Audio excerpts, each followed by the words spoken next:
Welcome to the Lion Nation Podcast, brought to you by SHN Sports. Tonight's commentators are Chuck Kracy, Mark Sickles, and Gary Guiterrez. It's game time! Game time!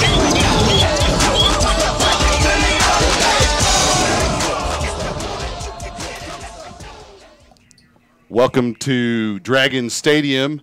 It is the new location of the game between the Leander Lions and the McNeil Mavericks. It was originally scheduled for Kelly Reeves Athletic Complex, but a bank of the lights are out and the facilities are unusable at the moment, and so the game got moved over here to Round Rock High School at Dragon Stadium, and we're getting ready to get underway here. Looks like we're going to have the presenting of the colors and the national anthem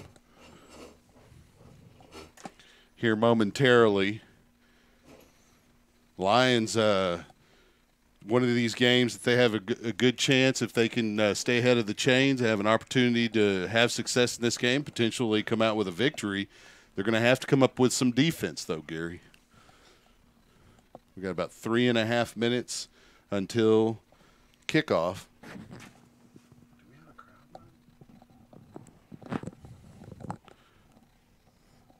So now we're having the anthem here. Unfortunately, we don't have the crowd mic hooked up correctly or at the moment, so we're going to work with it as it is. I'm going to open this door back up so we can get some ambient noise in here. We won't be able to hear the anthem, which I believe is being performed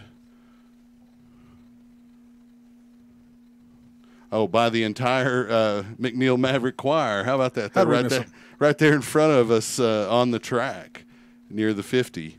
Unfortunately, we can't pull them in at the moment, and so we're going to work here in the rain in Round Rock, Texas, tonight between the Lions and the Mavericks. Both teams have no playoff aspirations at this point in the season, Gary. Both teams are just looking to improve each week. McNeil's going to come in with a pretty explosive offense, and the Lions have been in some shootouts over the last couple of weeks. Unfortunately, they haven't come out on top, and that's why I mentioned that they're going to have to get a few stops here tonight if they want to be successful in tonight's ball game. Yeah, Lions, they definitely have all the tools necessary to put up some good offense and put up some points in this game. They've got one of the top rushing leaders in the district, which is the quarterback, Rashad Carter. He is also one of the top scorers in the district as well. And McNeil, of course, their attack is a lot of times it's in the air. They run the spread that many high schools run in the area, and they run the same offense the Lions were running over the last several years. Of course, anyone who's followed Leander this season knows that the Lions are under center 90% of the time now as they compete in a offense that was familiar to us in our playing days that is kind of making a resurgence, at least in high school and at some colleges as well. Now, of course, there are some colleges that never gave it up, like Georgia Tech and Army and Navy, and they've pretty well perfected the offense, and it's a difficult one to stop. A lot of teams aren't running it, and so it's a hard week of preparation for your opponent, which can give you an advantage, although it hasn't worked out in Leander's favor too terribly much this year. They did in the Weiss game and their one victory to open the season, and then in a couple of the like the Vista Ridge game. Yeah, there's been flashes of it throughout each game, but consistency's been the problem. And last week they started off multiple drives, as did the week before, behind the chains. And once you get behind in this offense, it's really hard to get caught up. It is difficult. As you mentioned, Carter leading the district in rushing, and that's on the heels of a couple 100-yard performances. And, we would expect the same tonight. I believe that you said number 20 was the captain. That's Vincent Garcia, and the other captains were Kevon Spence and Aiden Doherty. Now, we did hear the starting lineups from the PA, and they indicated that Xavier Terry was one of the starting corners, although that may or may not be the case. We're not sure he's going to suit up tonight. And there's a kickoff and a fair catch by number 34, Addison LaRue, at the 28-yard line, and the Lions will have it 1st and 10 here as we get underway in this 13-6A matchup. Yeah, right now, there's not really many defenses that have been able to stop Rashad. He's definitely, he was out for 1 or 2 games, I believe, this year, and it made a big difference to their offense. He's the one that puts the spark in the game. 1st and 10 for the Lions. Carter takes the snap, fakes to the fullback, pitches to LaRue, the pitch man. He's at the 35, cuts in, spins, and picks up the first down right around the 38-yard line. Lions will have a first down depending on the spot, but it looks like they're going to give them the line to gain, and it'll be 1st and 10 now for Leander from their own 38. And you like to see a 10-yard gain there on the first play. Now, last week we saw a 76-yard touchdown run by Rashad Carter to open the game. Yeah, he had 2 really big plays. One, unfortunately, was called back. Carter under center now, 1st and 10 for the Lions at their own 38. LaRue in motion. Carter takes the snap, fakes to the fullback, keeps right in behind him, and a big old stack of McNeil Mavericks, a whole pack of them, wrap him up after a gain of about 1.5 yards. They're going to mark the ball at the 40-yard line of Leander. That'll bring up 2nd, and we'll make it 9 yards to go. Yeah, with this, they playing against a team like McNeil, offensively, you mentioned they put up so many passing yards. Leander's really got to take control of this drive and get this clock down and try to throw some passes in this game to keep up with McNeil. Carter pulls from the fullback, pitches to McDaniel, who's got the 45, and he has his legs cut out from under him right around the 47. He's going to be about 1.5 yards short of the first down. It'll be 3rd and short, and that's okay with Leander, and they're even in 2-down territory in this offense because you can pick up a couple of yards fairly easily, especially at midfield if the goal line's not forcing the defense into a compact space. Lions have shown the ability to throw the ball over the last couple of weeks. Carter under center, 3rd and 2. Takes the snap, ball's on the ground. He scoops it up and lunges forward. He's just shy of the first down based on the Leander sideline judge. They're going to mark him at the 48, so it's going to be about 4th and really about a football's length according to the box. Yeah, this is where you'd like to be able to feed the ball to Dawkins right now. And this is where it helps to be under center in your offense and not 3 to 5 yards deep in a shotgun.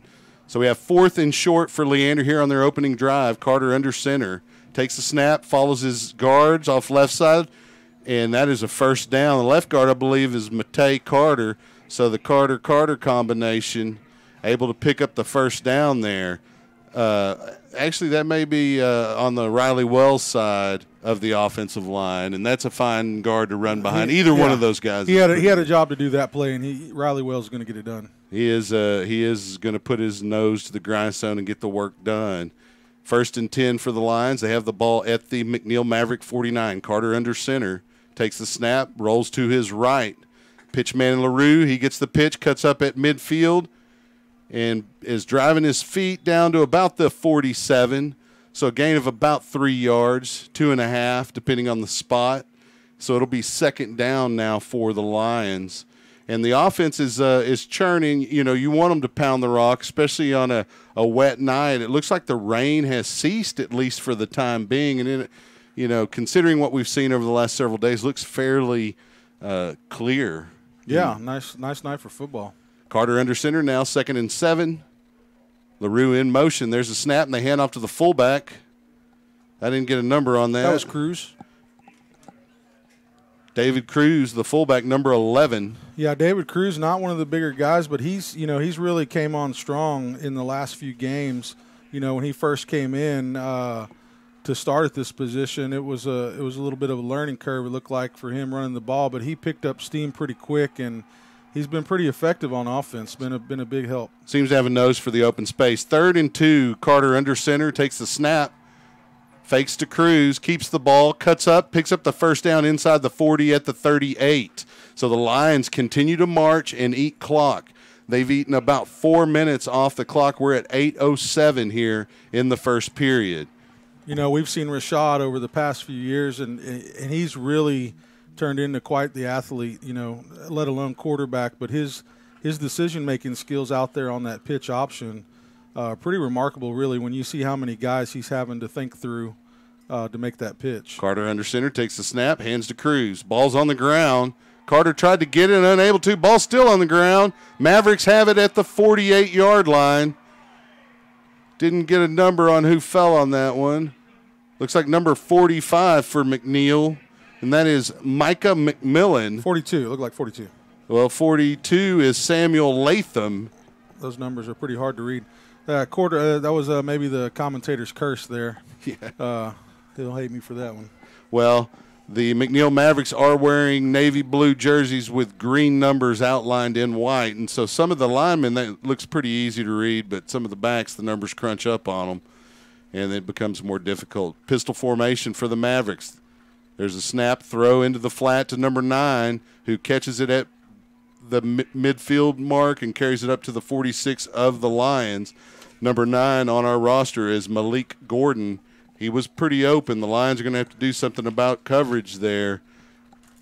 It's going to be a gain of 6, second and about 4. Make it 7, second and 3. There's a snap, pass to the flat again to number 9, Gordon. And if the Lions aren't going to stop it, why would you stop throwing it? Yeah, and that was Terry on the tackle, number 3 for Leander. The quarterback, Zane Campier, a senior for the McNeil Mavericks, wears number 11. Yeah, and this guy can throw the ball. He's leading the district right now with 1,500, coming into this game with 1,594 yards passing.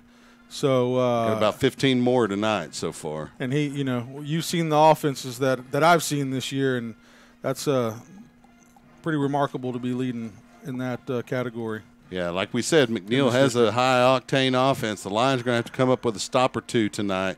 Campier takes the snap, and they throw it again in the flat to number 9. And he cuts in at the 30 and carries it down to about the 27. So Gordon again with the third reception, 3 plays in a row. And the Mavericks are daring Leander to adjust their defense. Campier takes the snap. They look downfield, and they have a receiver on the sideline, pass too tall. Looked like that was number 8, Jason Powell.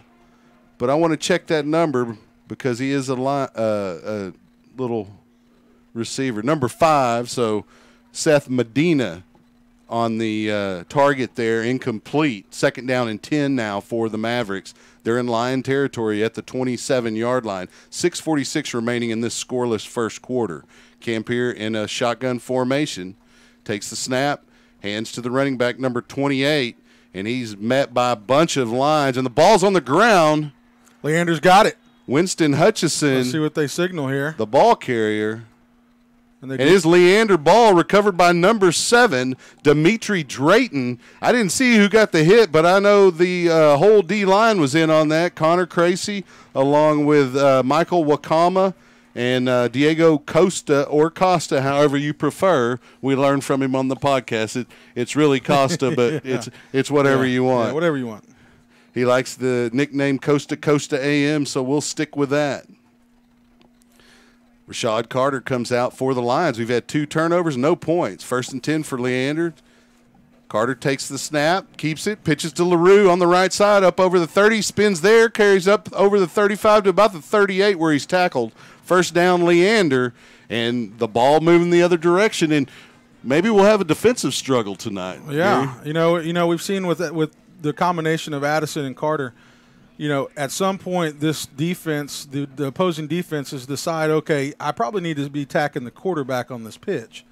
Once they do that, Rashad catches on pretty quick, and he gets that out to Addison, and Addison is quite just almost as fast as Carter on that outside edge. Carter takes a snap on 1st and 10, pitches to LaRue, same play.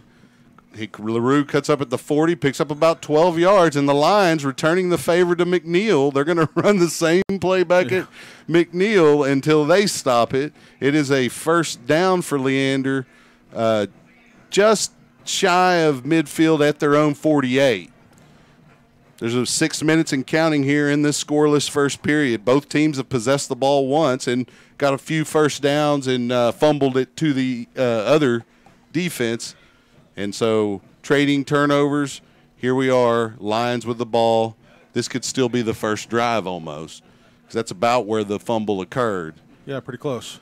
Carter under center, 1st and 10 for Leander at their own 48. LaRue in motion. They hand to Cruz going straight ahead. He's wrapped up, and we have a flag down. That's number 34 on the tackle for the Mavericks. That's Harley Pica. And we'll see what the flag is. We'll have to decipher a signal. We got a chop, or not a chop, a low block against the Lions. And so they're going to march that off. And that's one of those new rules that they focused on this season.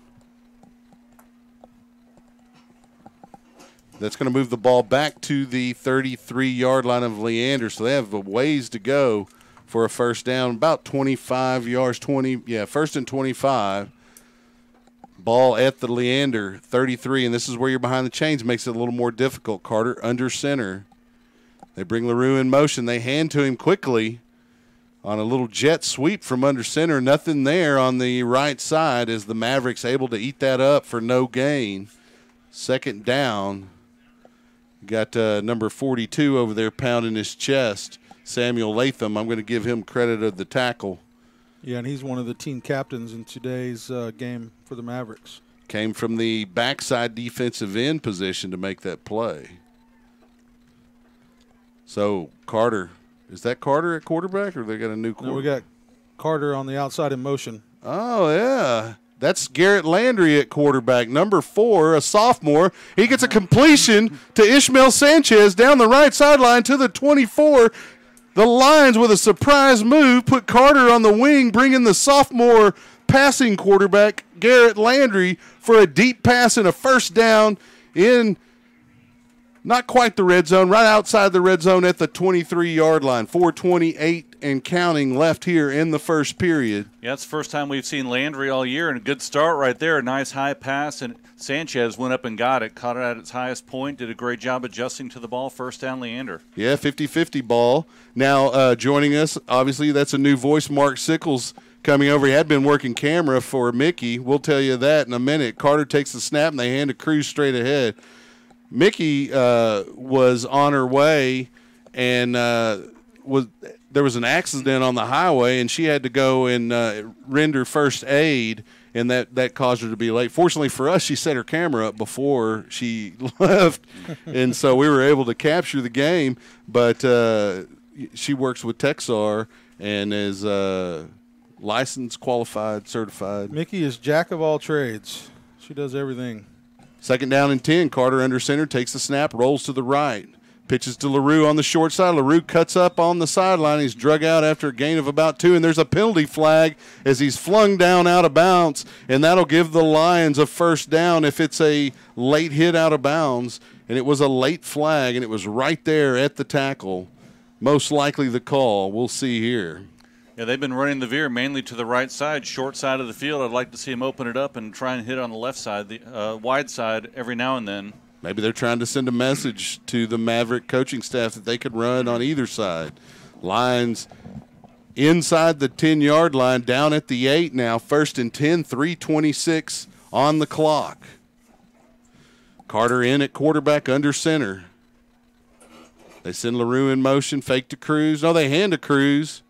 Good fake by Carter. Cruz picks up about 3 down to the 5. Yeah, it was LaRue on that carry. Yeah, I think it was a kind of a counter play going across and then cut up behind the lead blocker. It was a good fake by Carter because it looked like he handed to Cruz, but he didn't. He handed to LaRue coming back the other way. He carries it down to the 5. So it's 2nd and goal from the 5-yard line. 3 minutes and counting here in the first period. We're scoreless. Carter under center. Looks over the defense, sends LaRue in motion. Lions have a motion penalty from right tackle there. Matai Carter got a little bit excited, got off a little early. That's going to back the Lions up 5 yards. It'll still be 2nd and goal.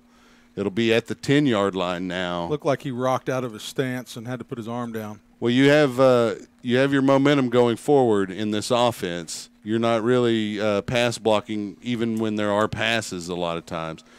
Carter under center, 2nd and goal from the 10. Takes the snap, fakes to Cruz and runs to the right, but the McNeil Mavericks corner and outside linebacker there quickly. We'll give number 7, Nate Buxton, credit on that tackle. It's going to be 3rd down and goal now for the Lions. They got to figure out a way to get it in the end zone here, or they'll have to settle for an Eli Gaiman field goal attempt. Yeah, I think you'll see this play coming left on this drive. They've been going short field on that right hash this whole drive, really the whole first quarter in both drives, and the Lions are going to take a timeout. We'll take it with them. The Leander Lions Football Booster Club would like to send a special shout-out to its platinum sponsors. First, James Henderson with American Pacific Mortgage.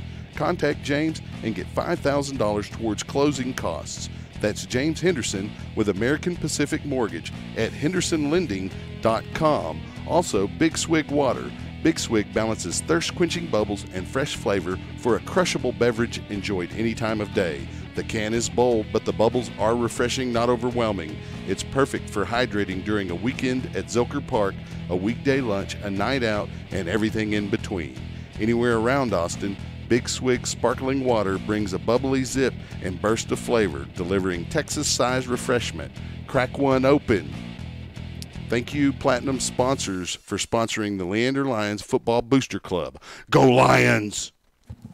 Welcome back to the Dragon Stadium here on the campus of Round Rock High School. Lions taking on the McNeil Mavericks, another Round Rock ISD team.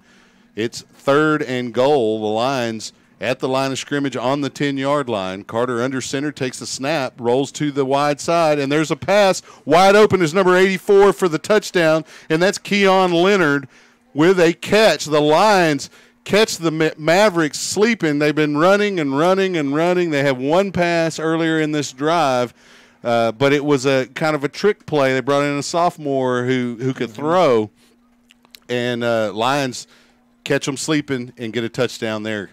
Yeah, and that's exactly what they've been trying to do all year. Successful this drive. So Lions on top 6-0. The point after attempt coming up from Eli Gaiman.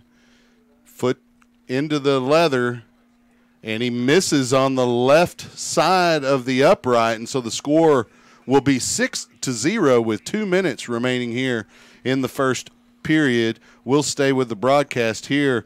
Like what we saw so far from the Lion offense, Gary. Yeah, and we've been talking about it all season that this team, has the weapons. And you saw the ball go to several different players. It went through the ball thrown to Sanchez. They've got Addison LaRue in, Cruz going in the middle.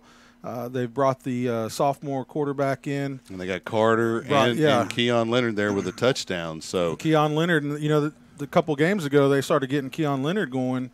And, he's had some pretty good catches, and, they just got to keep that momentum going. And already you've seen the time that it's taken off the clock with these drives that they've had. There's only 2 minutes left in the first right now, and only one score has been made. Yeah, and keeping McNeil to 0 points with 2 minutes left in the first period, that's a good accomplishment there for the defense as they were able to get a turnover on the one McNeil drive. And, of course, one of the beauties of the offense when it is clicking is you keep the ball away from the other team. They can't score without the ball. And you keep our defense off. You keep Leander's defense off the field, which gives them some breath and gets them Gaiman ready to kick. It's going to be a short kick. It's returnable. Fielded at the 15 and carried straight ahead over the 25-30 near the 35. So a nice return for the Mavericks. I didn't get a number there on that returner. Looks like it's going to be number 11 Looks like 17. for McNeil. Can't be 11. That's their quarterback. 17. Yeah, it's Blake Hinkey.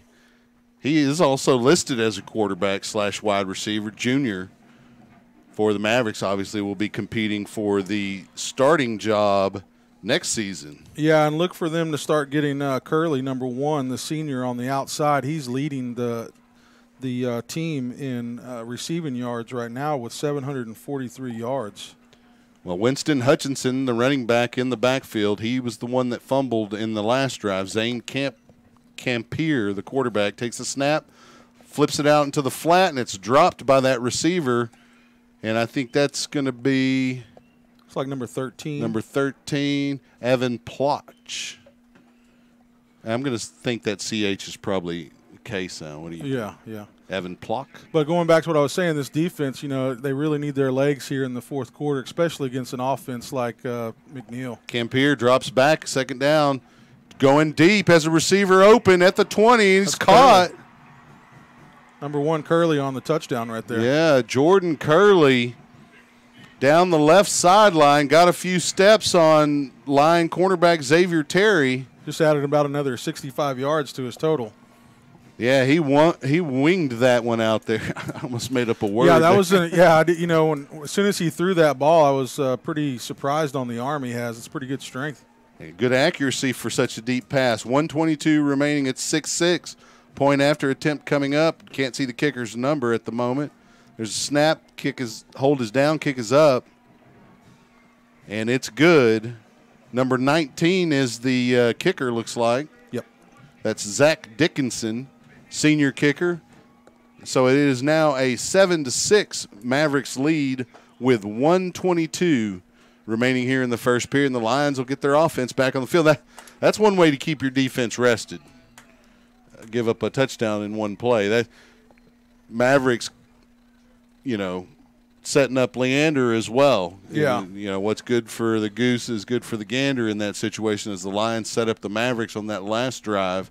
Mavericks returning the favor and actually getting their extra point to take a 7-6 lead with 1:22 remaining here in the first period. McNeil hadn't even gotten the their running back involved, which is number 6 in the district at rush, and he comes into the game with 708 yards, and they haven't even touched him yet. Well, he had the fumble. Well, yeah.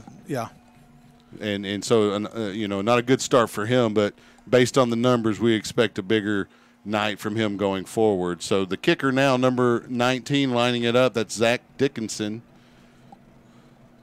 Back deep for the Lions, we have Will Loof, and that's Keon Leonard. Keon Leonard fields it up over the 25 to the 28, where the Lions will have it 1st and 10 here with 1:18 remaining here in the first period. And, I'd like to say we're knotted up. There's a flag down over here at the 42, so the Lions may make them re-kick it because it looks like McNeil was offsides. They may take the 5 yards. We'll see here. It is an offsides against the Mavericks. Those wings want to get down there as quickly as they can so they can make the tackle. And hopefully prevent a big return. The Lions have good returners. Trying some new ones, it looks like, with Loof and Keon Leonard, the scorer of the Lions' lone touchdown here tonight. So it's 1st and 10, ball at the 32-yard line of Leander. Carter in at quarterback under center. And they're missing their left guard. Can't really run a play without your left guard. So the Lions take a timeout, and we'll take it with them. 1:18 remaining here in the first period. It's 7-6. You're listening to Leander Lion Football on SHN Sports. Hey, Leander Lions of all ages, listen up. The 14th annual Leander High Craft Market is just around the corner. That's right, Saturday, November 17th from 9 a.m. to 4 p.m. at Leander High School, 3301 South Baghdad Road in Leander.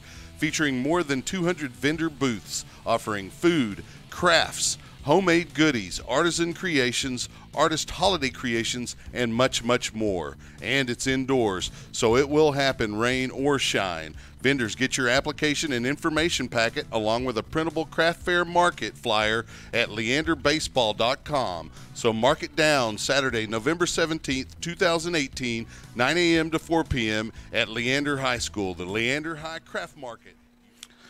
We're back here at Dragon Stadium. Into the game, number 77, Jared Bolter, sophomore guard. Looks like Riley Wells is out for one reason or another. Carter takes the snap, rolls to his left, pitches to the pitchman McDaniels, who cuts up at the 30, inside to about the 33-yard line. Gain of, they're going to give him 1 yard on that one. So it'll be 2nd down and 9 for the Lions as they come back to the left side. And here comes Wells in at fullback. That's why Wells was off the field. He went to go put on a number 33 jersey instead of number 55. So Riley Wells is in the backfield. He does it all. A position he played last season in more of an H-back role in the zone read offense, zone option offense the Lions ran. Carter under center, 2nd and 9.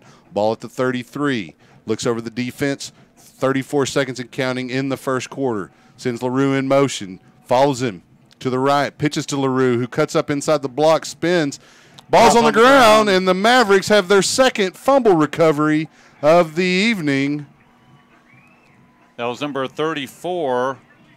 That is Harley Pika with the fumble recovery. Yeah, and I've watched Addison on most of his runs tonight. He's kind of had a little twist to spin out. It's been pretty effective for him so far. But one thing I've really liked about Addison is his ability to hit north and south pretty quickly, and not do nothing too flashy. And it works out well for him. That one, he ran into the block. Yeah, he spun into the block and. So it's 1st and 10 now for the Mavericks. Campier, the quarterback, with Winston Hutchinson, the running back, in the backfield. They're in a shotgun formation. They have the ball at the line 33. Campier fakes the cadence, looks back at the sideline for the play call. The cards go up on the McNeil Mavericks sideline, and we have a timeout. McNeil with 21 seconds left in the first period. We'll take the timeout with them. You're listening to Leander Lions football on SHN Sports. We'll be right back. The Leander Lions Football Booster Club would like to recognize its sponsors: Bush's Chicken, Wingstop, Rudy's Country Store and Barbecue, Farmers Insurance, the McCoy Agency, James Henderson with American Pacific Mortgage. Contact James and get $5,000 towards closing costs. Amy Maddox with Allstate. You're in good hands. Stephanie Biggs with Blue Door Realty Group. Mighty Fine Burgers, Fries, and Shakes. Campier under center. He goes straight ahead, driving his feet, and he's able to touchdowns just like that, Mark. Yeah, you've seen both teams get up to the line very quickly. They're not getting in the huddle, taking a lot of time. So a lot of plays have gone on this first quarter, and especially the run right before. The snap and hold, the kick is up, and it looks good, and it is. It is 14-6 now. The Mavericks on top of the Lions with 7.3 seconds remaining here in the first period. We'll stay here. Who are the returners for the Lions? We had mentioned they've tried a variety of guys. Xavier Terry's had a pretty good couple of games back there. LaRue has had his moments as well. And so the Lions have got to come up with some kind of answer. That's the end of the first quarter. We'll go on ahead and take a break here. You're listening to Leander Lions football on SHN Sports. The Leander Lions Football Booster Club would like to recognize its sponsors: Bush's Chicken, Wingstop, Rudy's Country Store and Barbecue, Farmers Insurance, the McCoy Agency, James Henderson with American Pacific Mortgage. Contact James and get $5,000 towards closing costs. Amy Maddox with Allstate. You're in good hands. Stephanie Biggs with Blue Door Realty Group. Mighty Fine Burgers, Fries, and Shakes. Randy Hoff with Lexus of Austin. Dana Kerr Photography. Earl and Janice Lott. Milo Aquatics, Pool Service and Remodels, and Big Swig Water. Thanks to all of the Leander Lion Football Booster Club sponsors. We appreciate your generosity. Go Lions! Welcome back to Dragon Stadium, where the Lions trail the McNeil Mavericks as we open the second quarter. It's 14-6. Lions have the football. Looks like there was a penalty on that kick return, and it'll give the Lions possession of the ball at the 30-yard line, 1st and 10, heading from the north to the south, I guess. There's this. I get that mixed would be up. north That's to north. south. Yeah, north to south. Left to right. Left to right on your radio dial. Lions in a huddle. Break, go to the line of scrimmage. 1st and 10, ball on the 30-yard line. Carter under center. Wells in the backfield. They bring a man in motion. It's LaRue. Carter plans to keep behind Wells. Wells gets a block. Carter jumps over a tackler and is out of bounds right at the 36-yard line. Nice gain of 6 yards on 1st down, and it's pretty nice when you can put a guard in the backfield. The Lions bringing up sophomore, giving him some playing time there, Jared Bolter. They already have a starting sophomore offensive lineman in one of the tackles, Noah Holyfield. And, those linemen don't get a lot of love, especially on the offensive side of the ball. 2nd down and 6. Usually they only get mentioned when something bad happens. Yeah. Carter under center. Sends McDaniel in motion. They hand to Wells straight ahead. He drives his feet for a gain of 2. They're going to mark him at the 38-yard line of Leander, where it'll be 3rd and 2 yards to go. Kind of like a middle child, huh? Yeah. Hey, it happens. Yeah. You get too many of them, and then they all end up like that, right? Yeah, at least we don't treat them as a commodity like they were treated, 100, 200 years ago. Yeah, that's true. Have 10 kids so you can work the farm. Anyway, 3rd down and 2, not to get in a history lesson.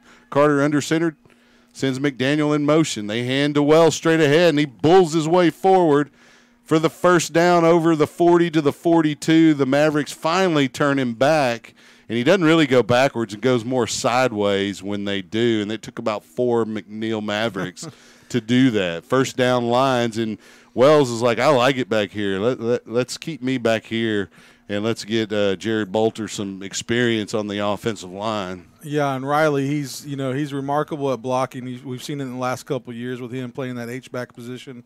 And also, he's really good at handling the ball too, so he's a go-to guy. 1st and 10 from the 42. Carter takes a snap, goes to the left. Pitches to McDaniel over a defender. McDaniel carries up over the 45, is knocked out of bounds. They're going to mark him at the 46 of Leander, so a nice 4-yard gain on that play, and so it'll be 2nd down and 6 for the Lions. And they're going short side of the field again with that rushing attack. We'll see if they continue to do that, trying to set things up for the offense a little bit later. So 2nd and 6, Carter under center, ball at the 46-yard line of Leander. McDaniel in motion. Carter takes a snap. They go the short side of the field again. McDaniel with the pitch. He's driven out at the midfield stripe, and it'll be shy of the first down by a couple of yards. 3rd and 2 is what the Lions will be facing here.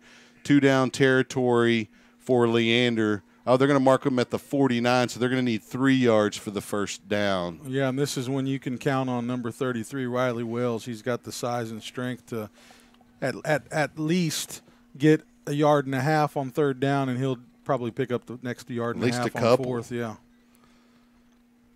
Carter under center, 3rd and 3. McDaniel in motion. They hand to Wells off left side. He's in the open 45-40. Dragging tacklers out of bounds. And they tackle him out of bounds. They threw a flag on that earlier. They didn't there. It's a first down. Maybe they're like, that kid's big. He can take it.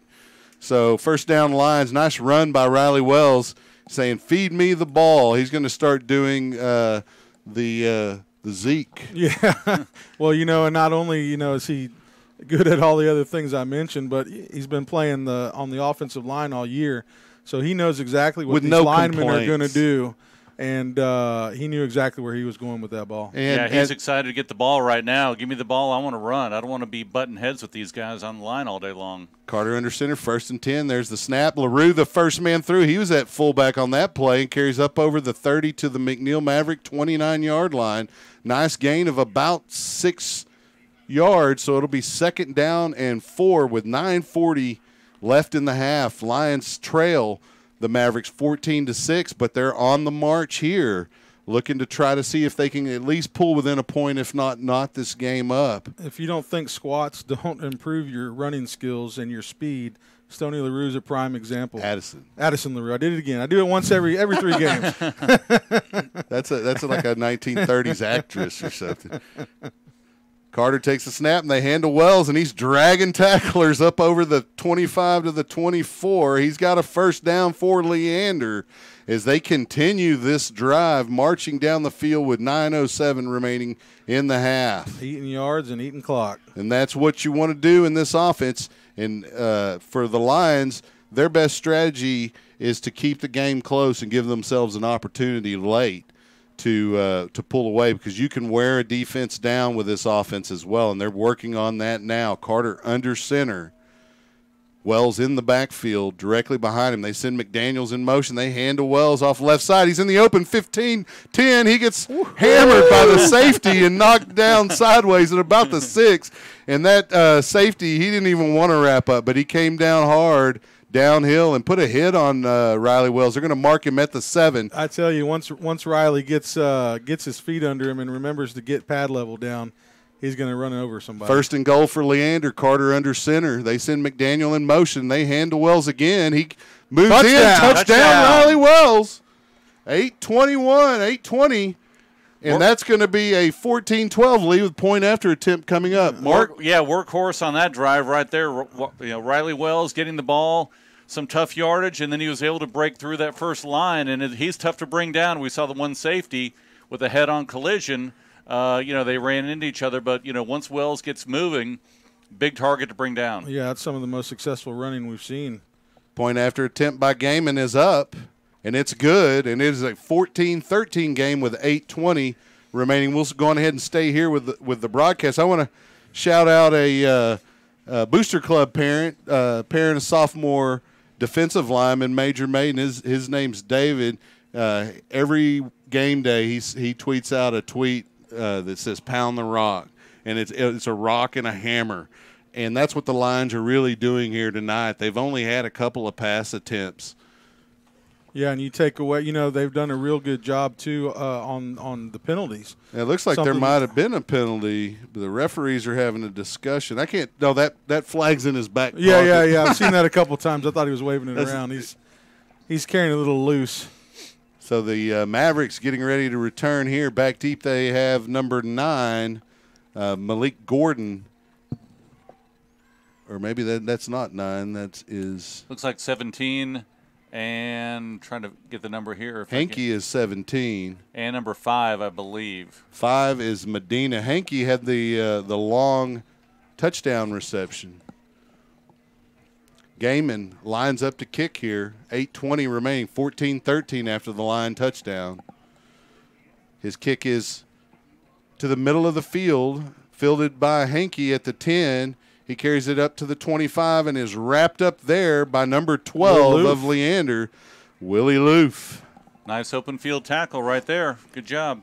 Loof played quarterback the last couple of seasons, missed some games early this season and came in to play defensively for the Lions and has done well since he's been back. And Loof's trajectory over his career, he started out as an offensive lineman on his Little League team, and he went all the way to quarterback. Now he's on defense. And progressively got really fast because he's been in the safety position here for Leander. Hey, returning kicks, too. Doing a great job.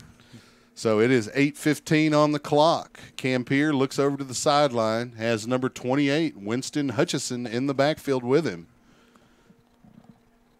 Mavericks line up. There's the snap. They fake to Hutchison, flip it out into the flat. Pass incomplete, a little bit too far inside for the intended receiver, number 13, Evan Plotch. I thought we're going to say Pluck or Plotch. I'd say Plotch. Plotch. CH is usually Plotch, but when it's on the end, sometimes it's a K sound. We'll go with Plotch. I got your back. All right. I don't know that many McNeil Maverick parents are listening, but if they are, welcome. Wordsmith, I am not. Campier in the shotgun, takes the snap, hands to Hutchison, has a big hole on the right side. Coming up to make the tackle from the safety position is Ray Egglesey, number 16, after a gain of about 9. Good tackle there from Egglesey. Yeah, that was a great tackle. Saved them from gaining a lot of yards on that play. It looks like the Maverick sideline is receiving a sideline warning from the back judge here. The sideline judge walked out, asked the white hat to give him a warning. Next time it'll be a penalty.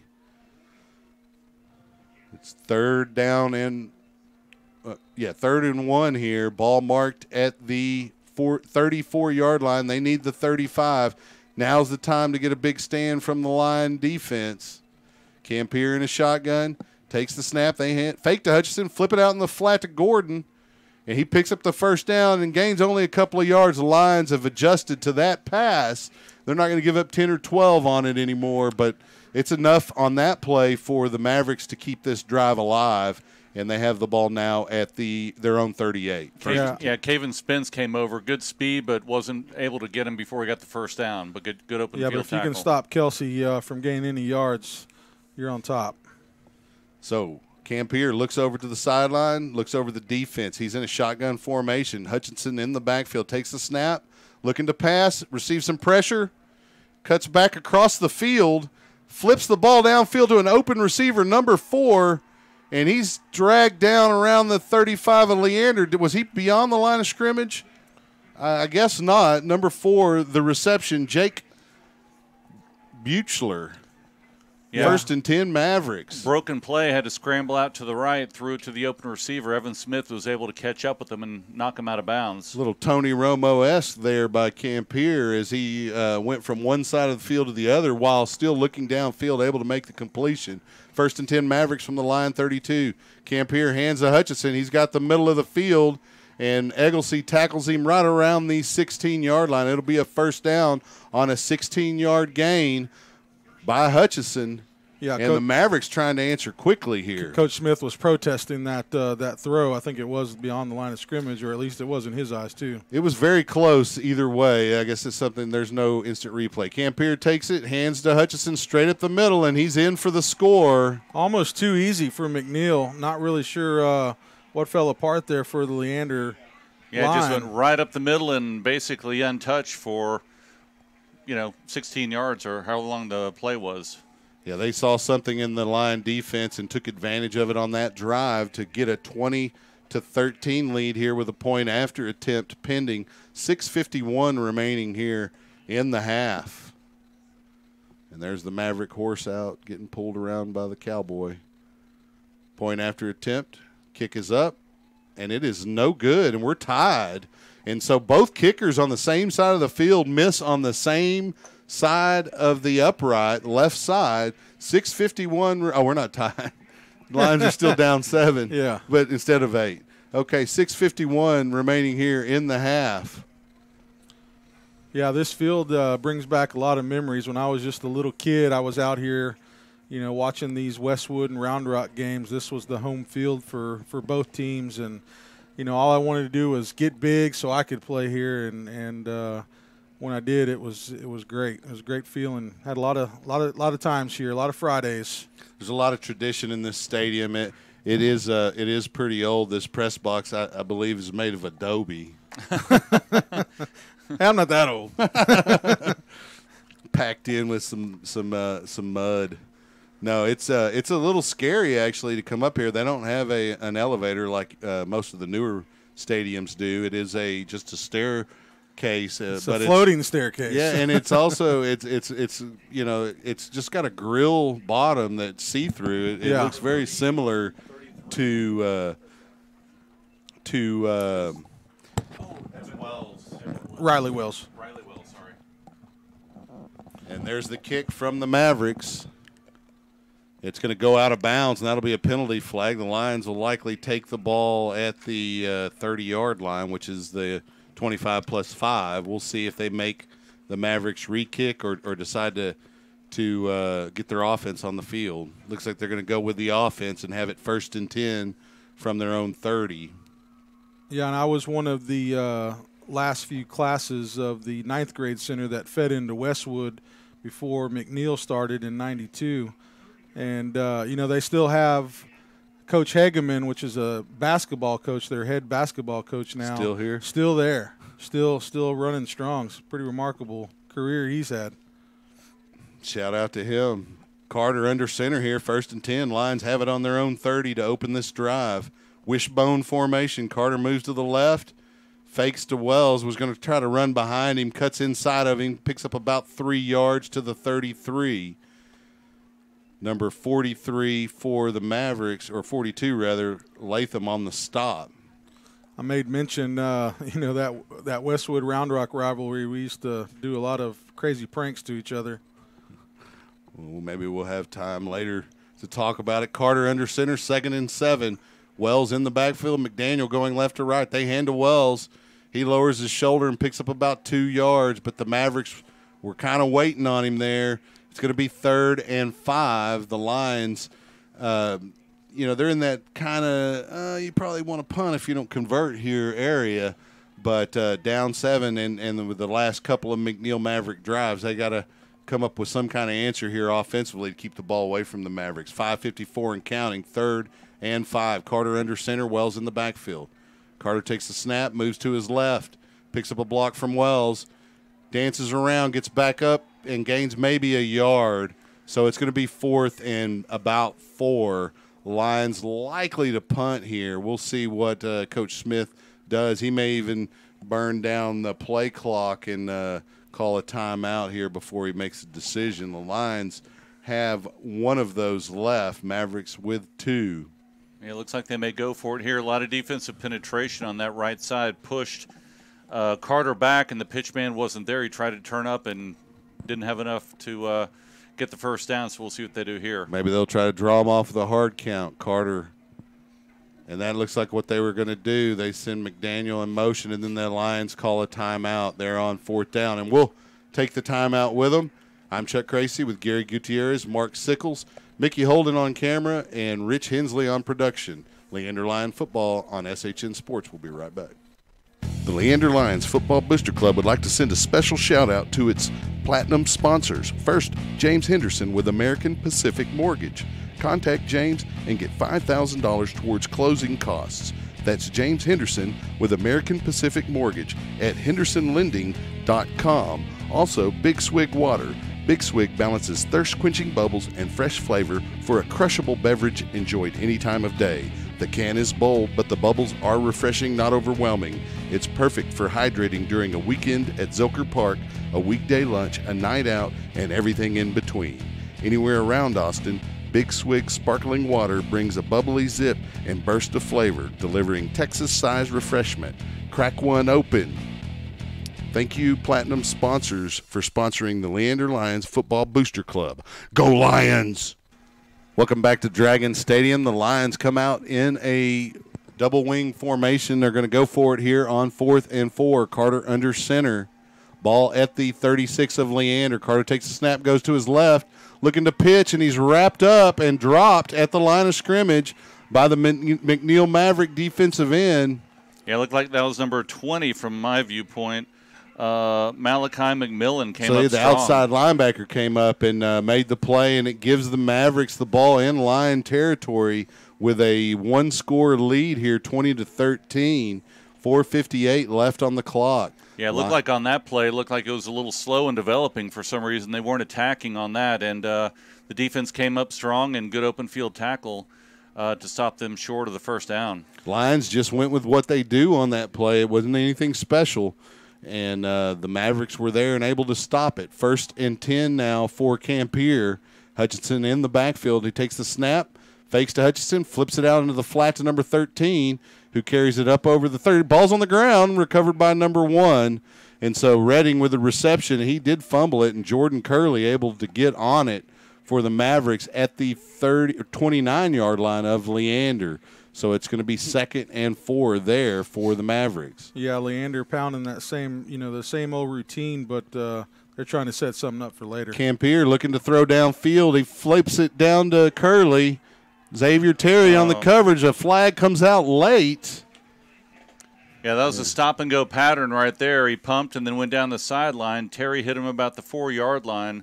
Ball was thrown deeper than he thought, but they're going to call a flag on that every time. Yeah, it looked like it was uncatchable, but he did kind of bump him out of bounds there. We'll see if it's interference or if it's illegal contact. They're discussing it now. It is pass interference. So that is a 10-yard penalty and an automatic first down. Yeah, I don't think the ball is really catchable, but they're going to call it when they see a push like that on the sideline. So they're going to put the ball down at the 19-yard line, or it's a 15-yard penalty rather. They're going to put it at the 11-yard line. It'll be 1st and 10 for the Mavericks, or the 14 rather. 1st and 10 from the Mavericks. From there, Campier looks to the sideline for the signal. Barks out the call to his offense. Hutchinson in the backfield. They take the snap, fake to Hutchinson, flip it out into the flat to the slot receiver, number 1, Curley, and he's able to carry it for a gain of about 9 to the 6-yard line. Egglesey on the tackle again. 2nd down and 1 for the Mavericks, 4:07 and counting. They lead the Lions here 20-13. Campier looks over to the sideline for the call. Hutchinson remains the running back for the Mavericks. They have a fullback in front of Campier now.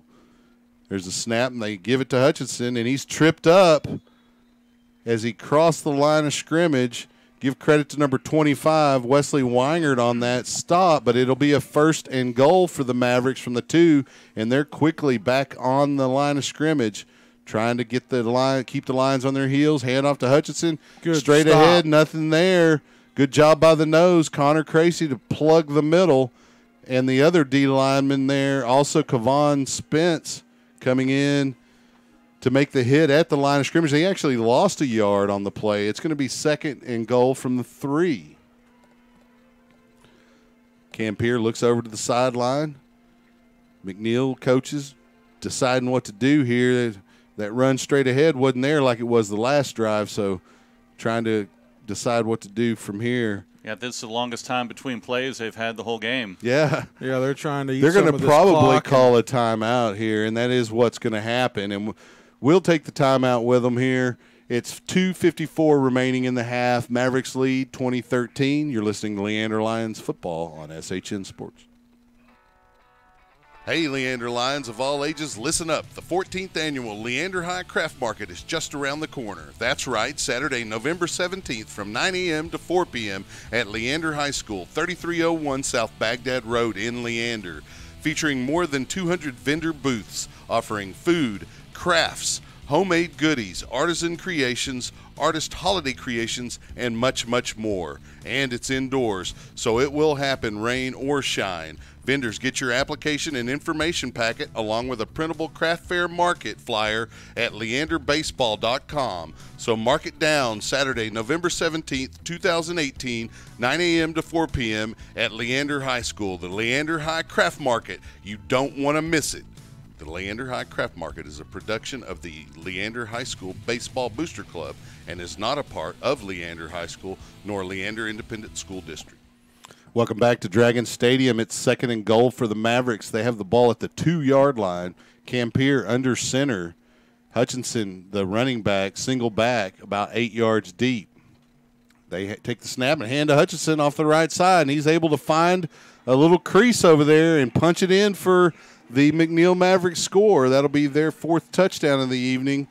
It'll be 26-13 with 2:48 and the point after attempt pending. That could adjust the score, obviously. Number 19, the kicker, coming in to make that attempt, and that's Zach Dickinson getting in some work tonight. Lions have plenty of time to answer here going into the half, although the Mavericks do get the ball back to open the second. Point after attempt is good, and it is now a 27-13 ball game with 2:48 remaining. We'll go ahead and stay here on the broadcast. Thoughts on that, guys? Yeah, I think the 4th down play was for the Lions. Yeah, it was a big decision for them, and maybe a turning point for this game. It certainly shifted momentum that was wavering back and forth between the teams to the McNeil Mavericks side, at least on that one. The Lion offense is going to have to get an answer here to try to grab that momentum back. Yeah, and that call, is a rather vanilla play for such a 4th down like it was with the long yardage.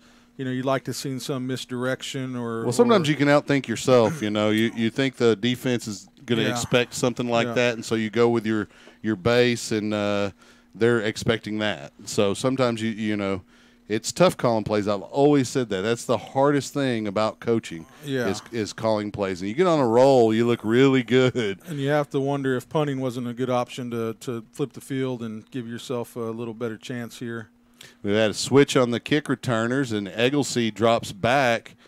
Fair catch signal, but he drops it, and he's able to get on it at the 16-yard line.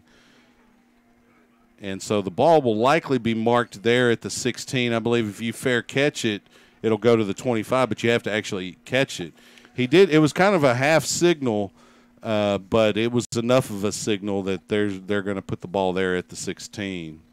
Yeah, we talked about the offense and maybe that 4th down play, but defense has to make some stops too. Yeah. If they're going to trade touchdown for touchdown and you don't make a couple, then you're out of the ball game. So defense has got to come up strong in this second half and get some stops. Well, there are 3 phases to football, and you got to win at least 2 of those if you're going to win a lot of games. Carter under center, 1st and 10, takes a snap, pitches to LaRue, and the Maverick defense swallows him up for a loss of about 5 on the right sideline, right around the 12-yard line.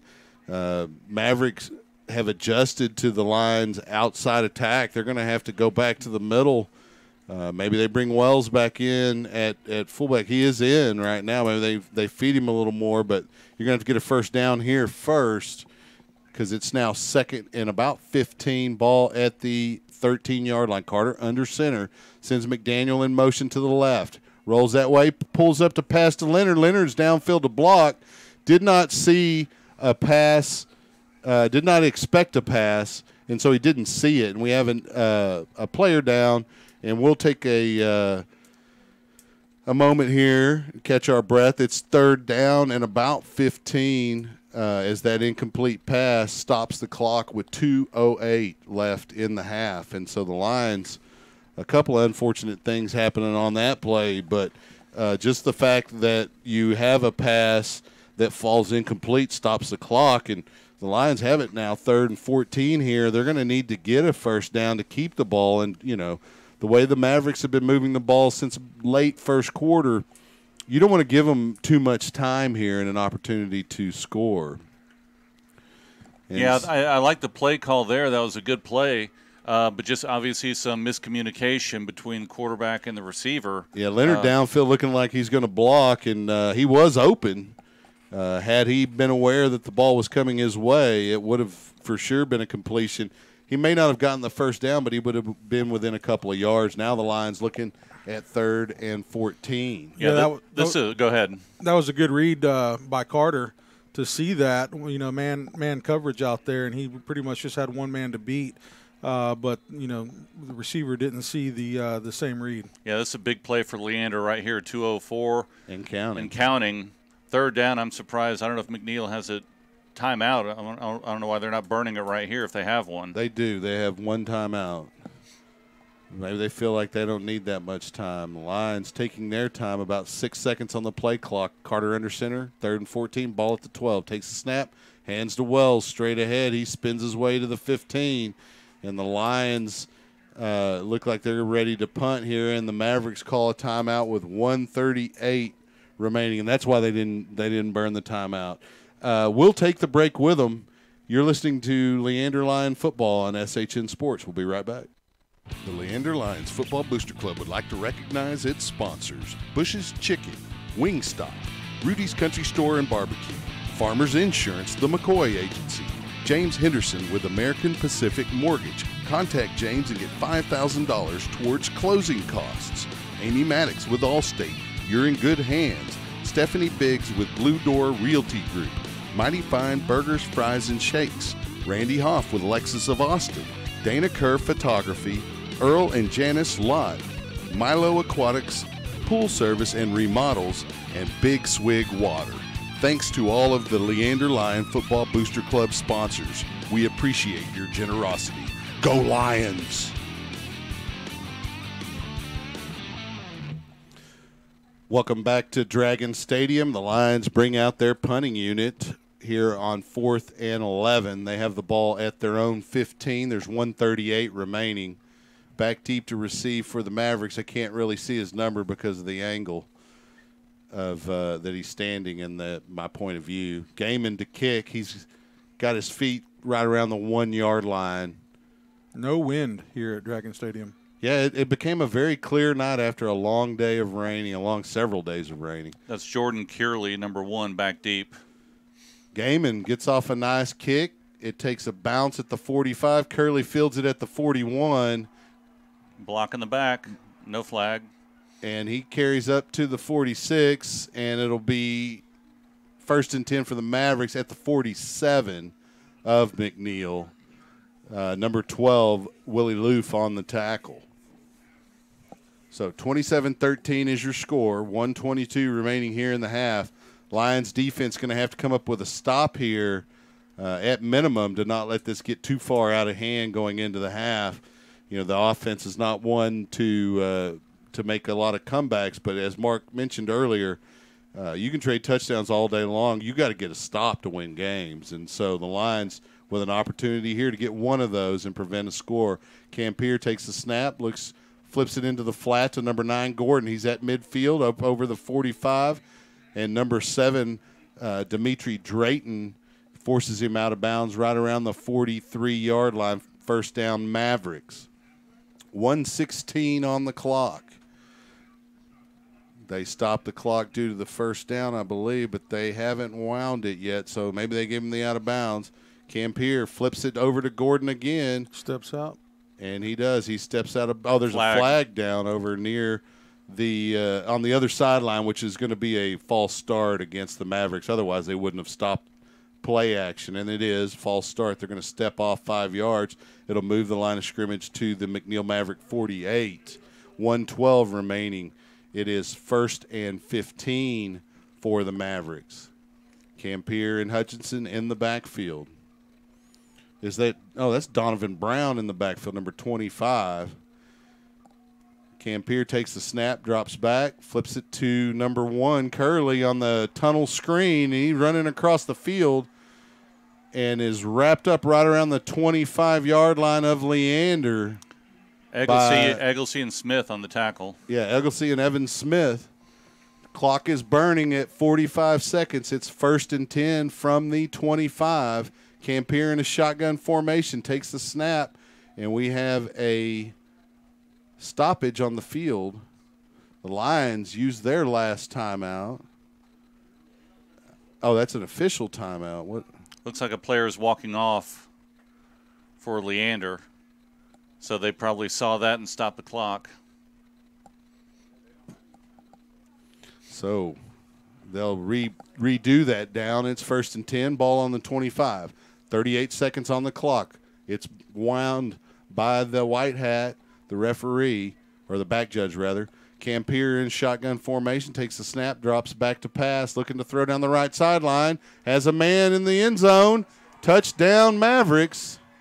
Yeah, I great. didn't see who that was. Curley, it looks like, number 1. Great touch by the quarterback. He just dropped it right in the breadbasket. Yeah, nice level 2 pass right there and just hit him right in stride, right in the end zone. Yeah, that's a tough break for Leander there. There's not a lot you can do. The cornerback had decent coverage. The pass was just in the right spot. It was an easy pitch and catch for the Mavericks. 33-13 is your score. 21 seconds, point after attempt coming up. There's a snap hold. Kick is up. It is good, so that'll make the score 34-13 with 21 seconds left in the first half. And the Lions having a hard second quarter. They're going to have to bounce back coming out of the half if they want to have an opportunity to try to make this thing close and steal it late. So, you have a whole half of football. You can do it in this offense, but you're going to need some big plays and some assistance from your defense. Right, Mark? That's right.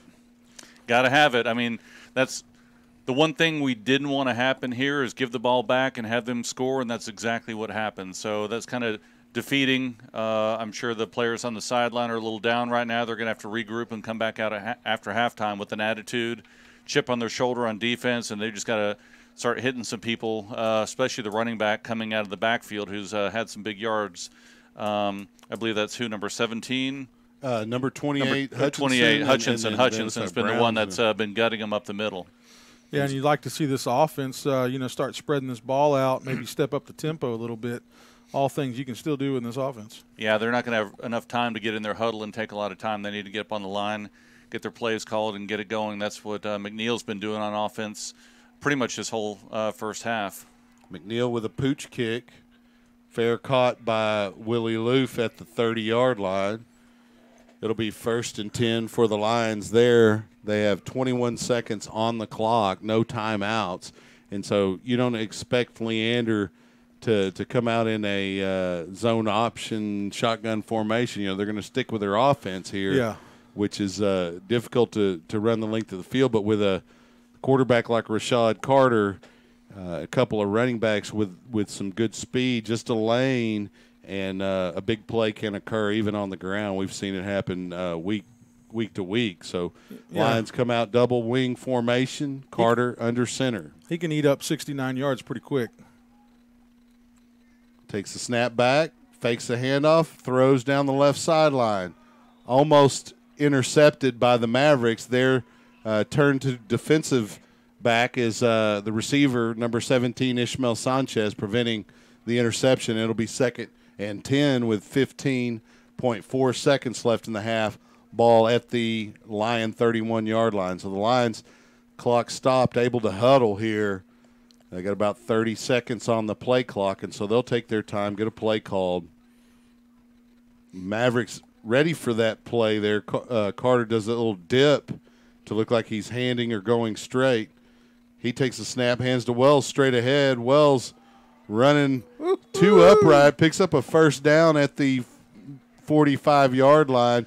Met by number 7, Nate Buxton. Yeah, he gave him everything he had and knocked him back about a foot, and then Welch just kept going. Lions trying to spike the ball, and they get it with 2.4 seconds left. So they have an opportunity for one play here. Put in Landry and just have him chunk it up the right sideline to Sanchez and see what happens. You may get lucky on a 50-50 ball there. Maybe Carter, he can throw it pretty deep as well. Yeah, I like seeing Wells run the ball. He's not afraid of contact, that's for sure. No, once again, he hadn't ran the ball all year, but when he remembers to get that pad level down, he'll be running over that guy instead of taking such a big shot. And when he gets hit, like you mentioned earlier, he gets knocked sideways, not backwards. Yeah, and then he still goes forward, just like that last hit. He got knocked back a little bit, but he still picked up another 3 or 4 yards after the contact. Slows him up pretty well, though. 2nd down and 10, Carter under center. This will be the last play of the half. They hand to Wells again, straight ahead. He lunges to midfield, and that is the half. So come back for the second half. Stick around for the bands. You might not be able to hear them very well. Hopefully they'll play loud enough to get through this thick press box here made of adobe at Dragon Stadium. It was fired with Dragon's fire. So we'll see you in the second half. You're listening to SHN Sports. Too much. The Leander Lions Football Booster Club would like to send a special shout-out to its platinum sponsors. First, James Henderson with American Pacific Mortgage. Contact James and get $5,000 towards closing costs. That's James Henderson with American Pacific Mortgage at hendersonlending.com. Also, Big Swig Water. Big Swig balances thirst-quenching bubbles and fresh flavor for a crushable beverage enjoyed any time of day. The can is bold, but the bubbles are refreshing, not overwhelming. It's perfect for hydrating during a weekend at Zilker Park, a weekday lunch, a night out, and everything in between. Anywhere around Austin, Big Swig sparkling water brings a bubbly zip and burst of flavor, delivering Texas-sized refreshment. Crack one open. Thank you, Platinum sponsors, for sponsoring the Leander Lions Football Booster Club. Go Lions!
Testing. 1, 2.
McNeil band will perform a portion of their 28 production entitled Thermodynamic.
Leander Lions Football Booster Club would like to recognize its sponsors: Bush's Chicken, Wingstop, Rudy's Country Store and Barbecue, Farmers Insurance, the McCoy Agency, James Henderson with American Pacific Mortgage. Contact James and get $5,000 towards closing costs.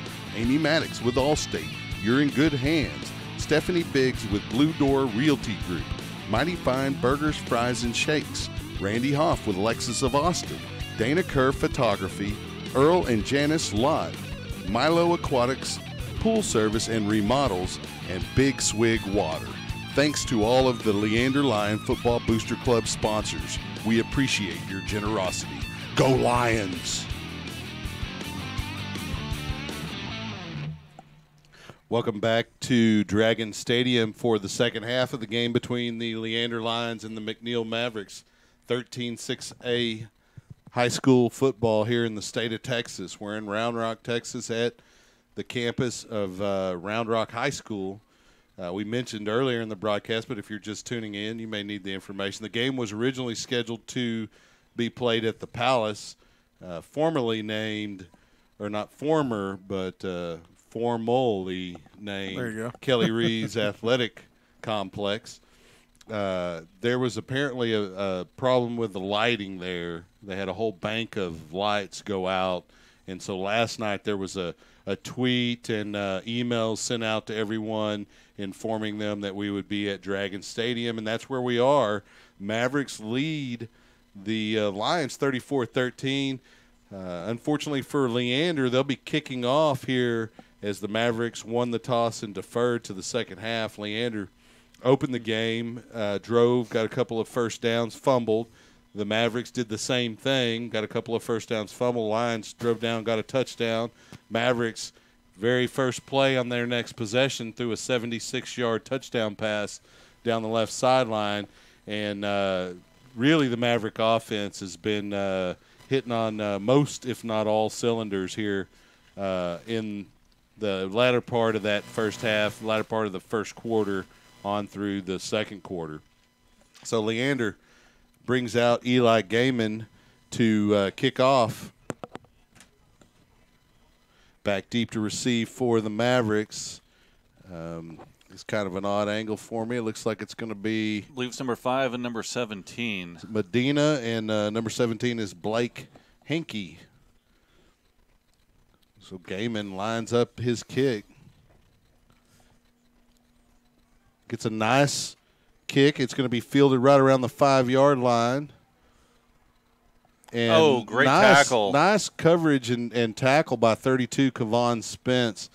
That return was by Henke, number 17, and he'll carry it up to the 23-yard line, or 22-yard line, rather, where the Mavericks will open this half. With a big lead, Lions are going to need to get a couple of stops, and really they need to get one or two early here in the third quarter to try to wrangle some momentum back. The Mavericks come out with trips on the right side, and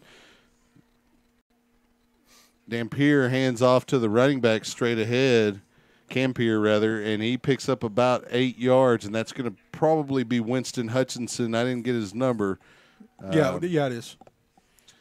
And so it'll be – he gains 9, so it's going to be 2nd and 1. Ball moves up to the 31-yard line. Campier looks over to the sideline, gets the signal from the McNeil Maverick coaching staff, looks over the defense. He's in a shotgun formation with Hutchinson, takes a snap, fakes to Hutchinson, flips it in the flat to number 13. Egglesey there to make the tackle along with 25 Wesley Weingart. The receiver is Evan Plock. We're going to go with Plock. I like it. First down for the Mavericks now at their own 36-yard line. Campier and Hutchinson looking to the sideline along with the receiver Buchler to get the signal. McNeil offense kind of taking their time here with 11 minutes and counting in the third period. They have a big lead. No reason to be in a hurry. Campier takes the snap and hands to Hutchinson. He runs off the right side right behind a block and picks up about 5 yards to just shy of the 41-yard line. Yeah, tackle there was by Dyron Dixon, number 58, and Evan Wells. Yeah, it looks like Wakama's having a little problem with his shoe. He looks like he's got it back on, and they switch sides, Wakama and Diego Costa on the line of scrimmage there. It's 2nd down and 5 for the Mavericks. Campier takes the snap, fakes the handoff to Hutchinson, drops back, has plenty of time, has Curley open down the left seam, and Egglesey able to get the tackle, but the McNeil Mavericks will have a 1st down inside the red zone of Leander at the 13-yard, or they're going to mark him at the 14, 1st and 10. Yeah, that wasn't bad coverage by Egglesey, but I was watching Curley run that route. He ran a jet route down the seam and actually had an excellent pattern, but good coverage, but another great pass. Yeah, Campier with a good, accurate, deep ball tonight. Campier shotgun formation, takes the snap, hands off to Hutchinson straight ahead. He waits for a hole to open up, and it does, and he carries it down to the 10-yard line where he's stopped by Dyron Dixon, the sophomore inside linebacker for Leander. It's 2nd down, gain of about 4. 2nd down and 6. Campier shotgun formation with Hutchinson. He takes the snap and hands off to Curley on the jet sweep. He gets inside the 10 to about the 7. He's tackled by number 44, Evan Smith, and Curley and Smith are having words. It's going to be 3rd down and 3. Ball is going to be marked at the 12-yard line, 12 and a half. Campier looks over to get the signal from the offensive coaches. It's 9-12 and counting here in the 3rd period. Takes the snap, hands off to Hutchinson straight ahead. He carries inside the 5 to about the 3, stopped by number 32, Kavon Spence. It'll be 1st and goal for the Mavericks. The Lions are going to need some kind of game-turning play, and now would be a good time for it. Poke the ball out or something, get some kind of gift. Trips to the right for Campier, takes the snap, hands off straight ahead to Hutchinson. He goes in untouched. And there's a flag down in the corner of the end zone after the play. I'm not sure what that's about, but there were 2 receivers for the Mavericks over there talking to line cornerback. I believe that's Xavier Terry over there. And we'll see what the referees have to say in terms of what occurred over in the corner of the end zone there. I couldn't see. It was away from the play. Dead ball foul. It's against the Mavericks. So that'll probably be assessed on the kickoff. Yeah, it looks like they had 2 players over there in the corner with Terry, and 2-on-1, and they threw a flag. They're jawing at him at the very least. The Lions and the Mavericks, there's been a little bit of talk there towards the end of the first half, and it looks like it's continued on into the second half. It's 40-13 right now with 8:47. Point after attempt coming up. Snap, hold, kick is up, and it is good for Dickinson, and that'll make the score 41-13 with 8:47 remaining here in the 3rd period. We'll take a quick break and be right back on SHN Sports. Hey, Leander Lions of all ages, listen up. The 14th annual Leander High Craft Market is just around the corner. That's right, Saturday, November 17th from 9 a.m. to 4 p.m. at Leander High School, 3301 South Baghdad Road in Leander. Featuring more than 200 vendor booths offering food, crafts, homemade goodies, artisan creations, artist holiday creations, and much, much more. And it's indoors, so it will happen rain or shine. Vendors, get your application and information packet along with a printable craft fair market flyer at leanderbaseball.com. So mark it down, Saturday, November 17th, 2018, 9 a.m. to 4 p.m. at Leander High School, the Leander High Craft Market. You don't want to miss it. The Leander High Craft Market is a production of the Leander High School Baseball Booster Club and is not a part of Leander High School nor Leander Independent School District. Welcome back to Dragon Stadium here on the campus of Round Rock High School, where the Mavericks lead the Lions with 8:47 remaining in the 3rd period. Dickinson kicks off. It'll be fielded by Loof at the 16. He drops it, and it's covered by the up back there, number 16, Ray Egglesey, and the Lions will take over at the 14-yard line. Not good field position. Flag on the 40. There is a flag at the 40, and that will be a 5-yard penalty for offsides. Likely going to force them to re-kick, and that's what Coach Smith has told the officials. And so they're going to move them back to the 35 and make them re-kick it. And that's a good idea. And they bring in LaRue there to field the kick there in the corner. So it's LaRue and Terry back deep, and the two backs just up from them at the 20 are Keon Leonard, and number 84, and number 16, Ray Egglesey. Yeah, last week they had some problems connecting with the ball on kickoff as well. Kind of put them in some bad positions. Well, we talked about it a little bit earlier. There are three phases to the game of football. You got offense, defense, and special teams. And Lions looked pretty good on offense early, struggled a little bit of late. And the defense has struggled, and special teams not having a stellar evening tonight either. So the Mavericks line up to kick off here.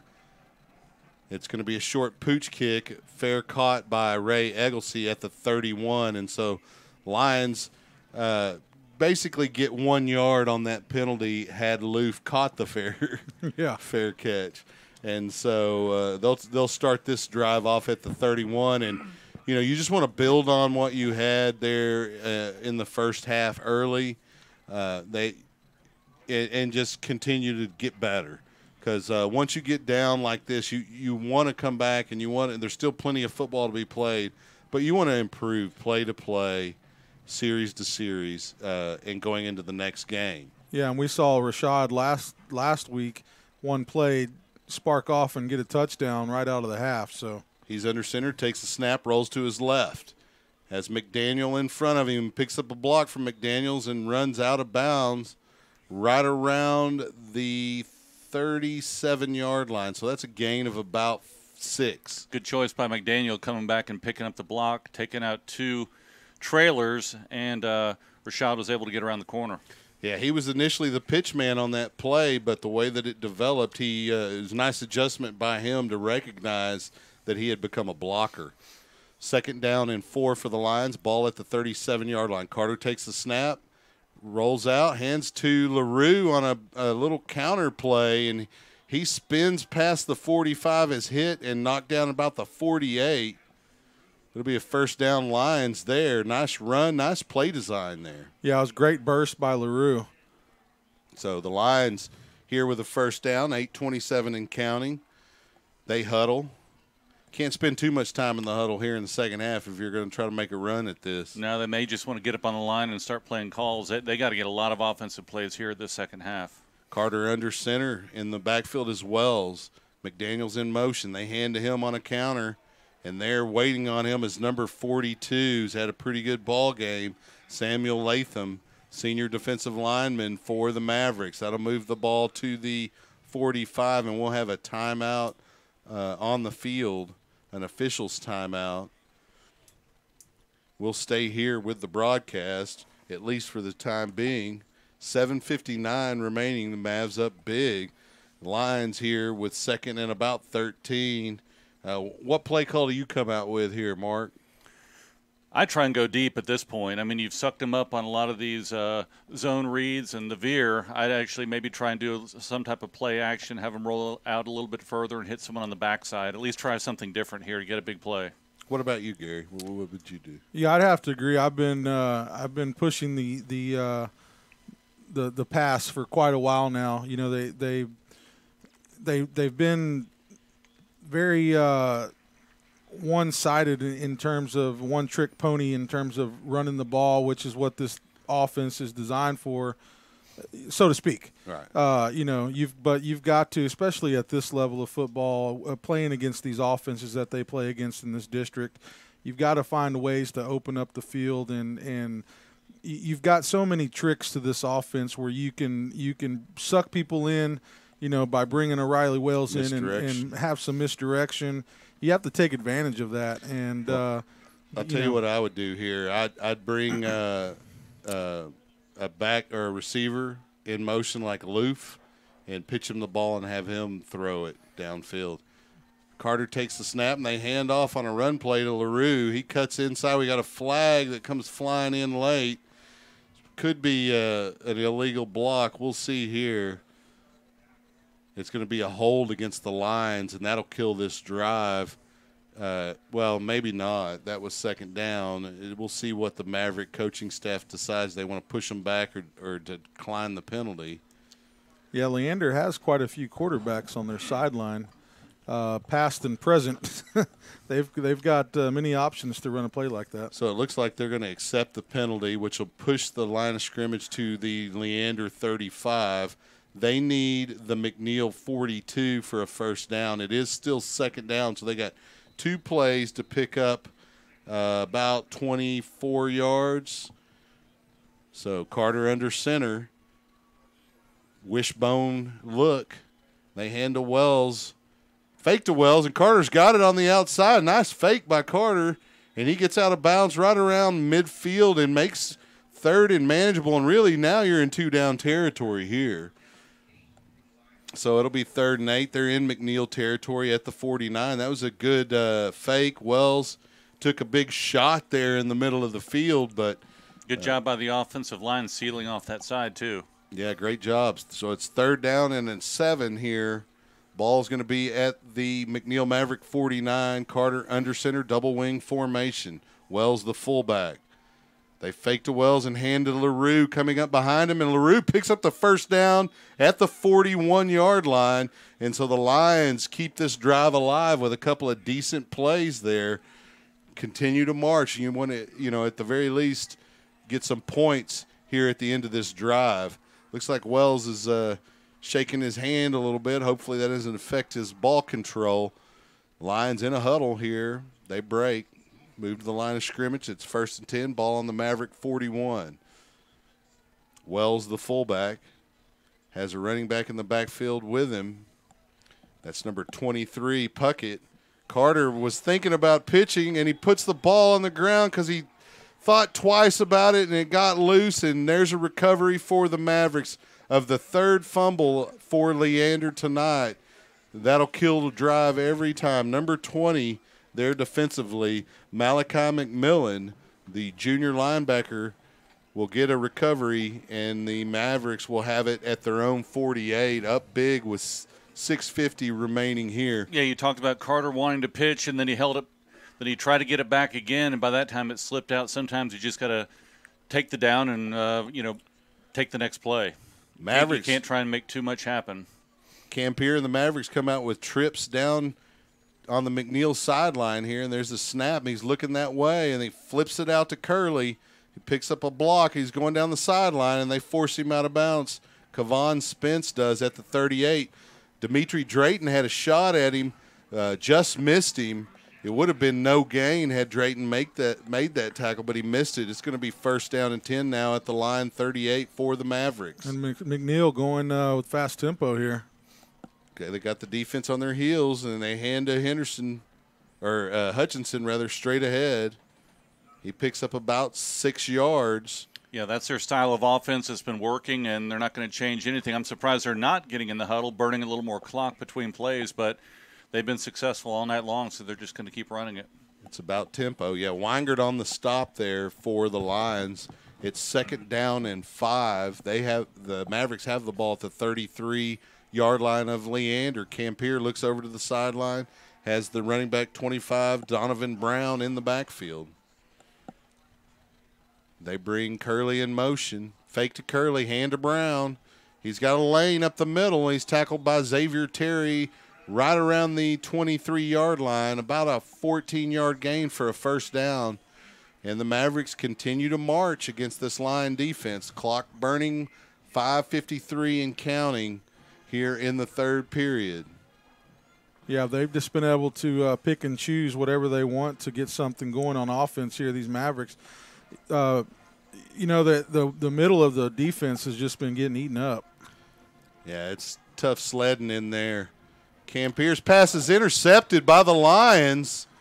It was tipped, and Xavier Terry was in the right spot, and the Lions get a break. Great job by Terry. Yeah. Had his head looking back at the quarterback. The ball was a little bit high, and he was able to get it from behind the other offensive receiver. Good hands and good eyes on that. Well, and that's always what you want to see. You want to have that receiver in front of you. where you can have a chance to make a play on the ball in So- that situation. It's going to be 1st down and 10 here for Leander. They have it at their own 15-yard line. 5:31 left in the third period. They come out in formation. Double wing. Wells is the running back. Carter under center takes the snap, hands to Wells straight ahead, and he rumbles up over the 20 to the 24, a yard shy of the first down. Wells having a nice night at that fullback position. He's getting up a little bit slow, taking some shots tonight. He's a tough kid, though. 2nd down and 1. Maybe he just got a little Earl Campbell-itis there. You know, Earl would get up real slow, and then he'd rip off a 17-yard run. Conserving that energy. Well, you know, I used to tell Connor when I coached him in little Pop Warner and AYF that you're not Earl Campbell. You got to get up faster than that. Double wing formation. Carter under center takes a snap, hands off straight ahead to the fullback. Looks like that's Cruz this time. As they move Wells to one of the wing backs. That was LaRue. LaRue on that carry. Oh, they switched LaRue and Wells then. And so LaRue gets it up to the 30-yard line where it'll be a 1st down for the Lions. 4:44 left in the third period. Mavericks up big on Leander. Lions need to get some kind of answers going here offensively. They got one defensively at the end of that last series, Xavier Terry interception to start this drive. 1st and 10. We have some motion pre-snap, and that is going to go against Leander. Look like that left side of the offensive line move. The Mavericks kind of move, but, you know, they can. They're defensive players. They don't have to be set. 5 yards is stepped off, so it'll be 1st and 15 now. Ball at the 25-yard line. Back judge winds the clock. 4:26 and counting here in the third period. Carter and the Lions come out in a double wing. Carter under center. Takes the snap, brings LaRue in motion, fakes to Wells and tries to get it on the outside, does Carter, and he ducks his head and lunges close to the original line of scrimmage. He's about a yard shy. So it's going to be 2nd and 11. They're going to mark it at the 29-yard line of Leander. There's all kinds of debris on the field from the halftime show, but I guess it must be like some kind of crepe paper or something. It's a good thing it's not yellow. I'd be confusing it for a flag. So we got a 2nd down and 11, 3:45 and counting here in the third period. Carter under center. Gets his receiver set, double wing. They bring Puckett in motion. Carter goes that way.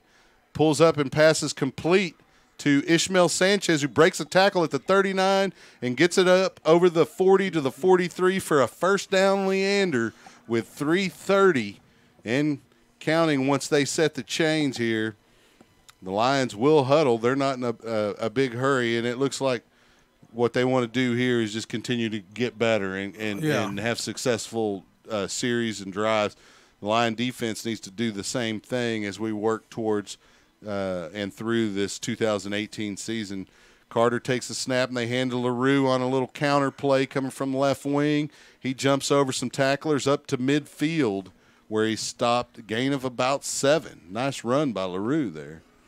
Well, this defense is getting tired for McNeil.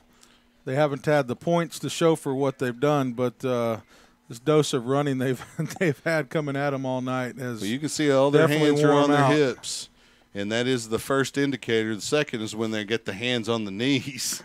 That hasn't happened yet. 2nd down and 3. Carter under center, double wing formation, receiver on either side. Puckett in motion. Carter keeps. He's at midfield, 45. Lowers his shoulder and runs over a defensive back down to the 40. You don't see that a whole lot from Rashad. He's more finesse than power, but he showed a little bit of power there. And a little bit of frustration right there on that run with this offense, and he lowered his shoulder and just, drove right through the man, 1st down. Good run by Carter. Yeah, it'll be 1st down now in Maverick territory at the 40-yard line. Lions in a huddle. The receivers break out. Now the rest of the offense comes up to the line of scrimmage. Double wing, standard formation. Carter looks over the defense, brings LaRue in motion, and they hand to him. LaRue's in the secondary, up over the 30, past the 25 to the 23, and there was a flag thrown late. 2 flags. Which is typically a face mask or something like that. We'll see what the call is. But that could add to an already big gain there for the Lions. Let's see. They give the back judge the call, and he'll come make a signal. They're discussing it now. There are 2 flags in different spots, so the penalties could offset. We'll see.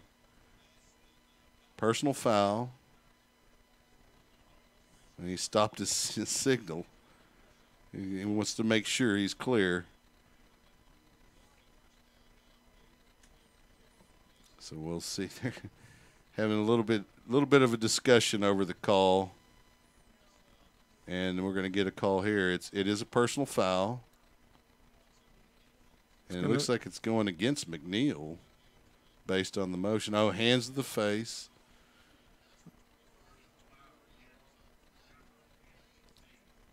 That one was declined, but the face mask is accepted. So there were 2 penalties against the Mavericks, an illegal hands to the face and a face mask. Those are spot fouls. He got it sorted out. So you want to take the one that's going to give you the most of a gain, and so the face mask at the end of the run is that penalty that you want to accept. And so he finally got it. He had it right in his mind, but it took him a little while to get it signaled out. So 2:07 here and counting in the 3rd period. It's 1st and 10 for Leander in the red zone of the Mavericks at the 12-yard line. Got a double wing formation. Carter under center, LaRue in at fullback, and they got Wells over at the wing, and he was trying to bring Wells in motion, and Wells, unfamiliar with that, and the offensive line jumped off on the left side, and there's going to be a timeout. Leander, we'll take it with them here. Leander Lion Football, SHN Sports. We'll be right back. The Leander Lions Football Booster Club would like to send a special shout-out to its platinum sponsors. First, James Henderson with American Pacific Mortgage. Contact James and get $5,000 towards closing costs. That's James Henderson with American Pacific Mortgage at hendersonlending.com. Also, Big Swig Water. Big Swig balances thirst-quenching bubbles and fresh flavor for a crushable beverage enjoyed any time of day. The can is bold, but the bubbles are refreshing, not overwhelming. It's perfect for hydrating during a weekend at Zilker Park, a weekday lunch, a night out, and everything in between. Anywhere around Austin, Big Swig Sparkling Water brings a bubbly zip and burst of flavor, delivering Texas-sized refreshment. Crack one open. Thank you, Platinum sponsors, for sponsoring the Leander Lions Football Booster Club. Go Lions! Welcome back to Dragon Stadium. I'm Chuck Kracy here with Gary Guiterrez, Mark Sickles, Mickey Holden, and Rich Hensley. Lions trail the Mavericks here with 1:50 left in the 3rd period. They have the ball 1st and 15 now after the false start by the left side of the offensive line. The ball is at the 18-yard line. Carter under center, double wing formation. They hand or fake to Wells. Carter keeps and then pitches to LaRue, who's got a little bit of the edge, picks up about maybe 9 yards. So he's going to be shy of the first down by about 3.5, 4 yards. They're going to mark him right at the 6-yard line. Lions can get a first down just inside the 3-yard line. Right now it's 2nd and about. Let's make it 5 here. Carter under center, standard double wing formation. Wells the fullback. They bring him back in motion. They hand to Wells straight ahead, and he kind of picks his way forward close to the first down. It's going to really depend on the spot. Lions obviously in 2-down territory down here.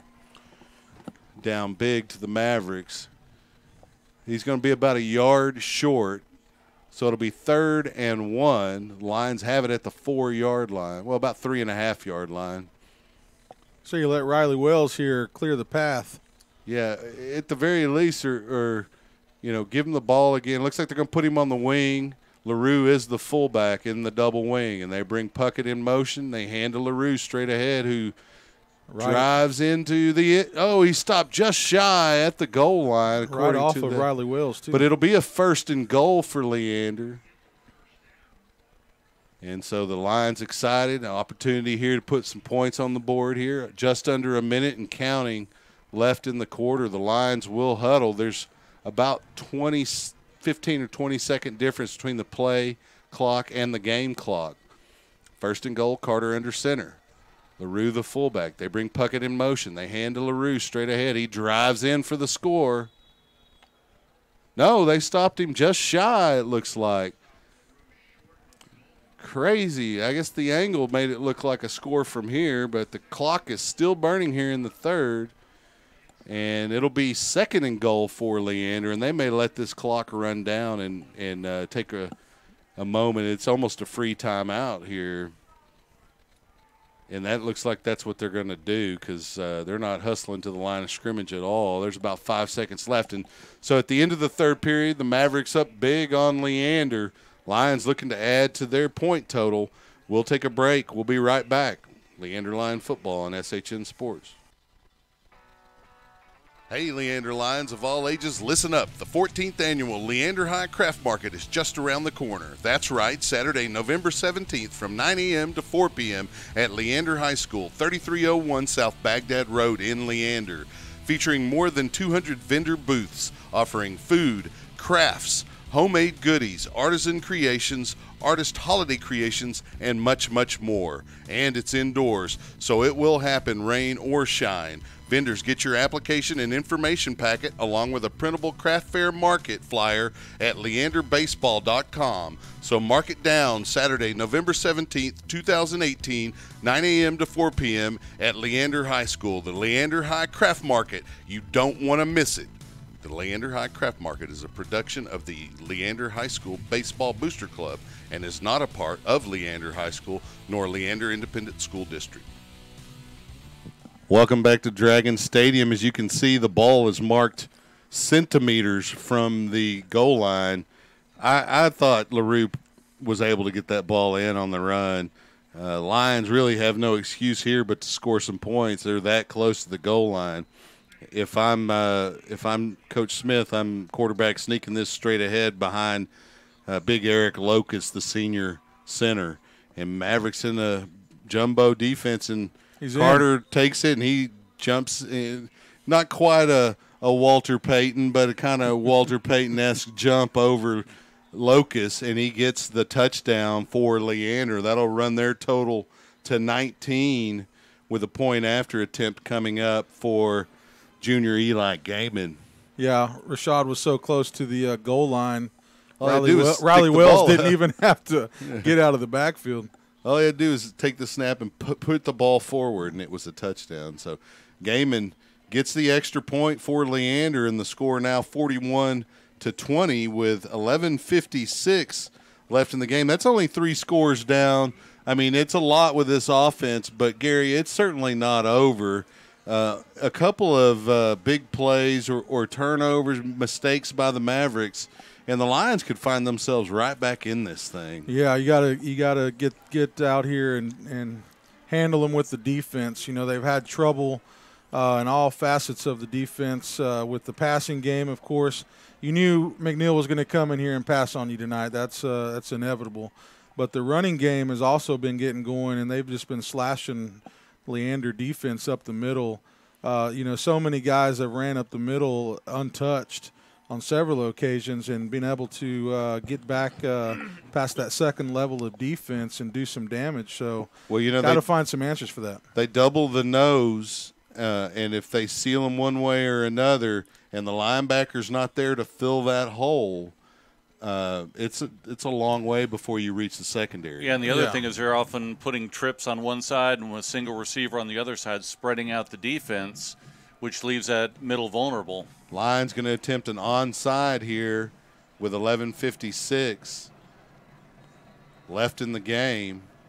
They've been successful a few times this year. Gaiman, there's the kick. It's on the ground, but the Mavericks able to recover it. Number 30 there, Trent Patterson, junior defensive back wide receiver for the Mavericks. And they had their hands team out. There's a flag down at the 40, which would indicate the Lions were offsides.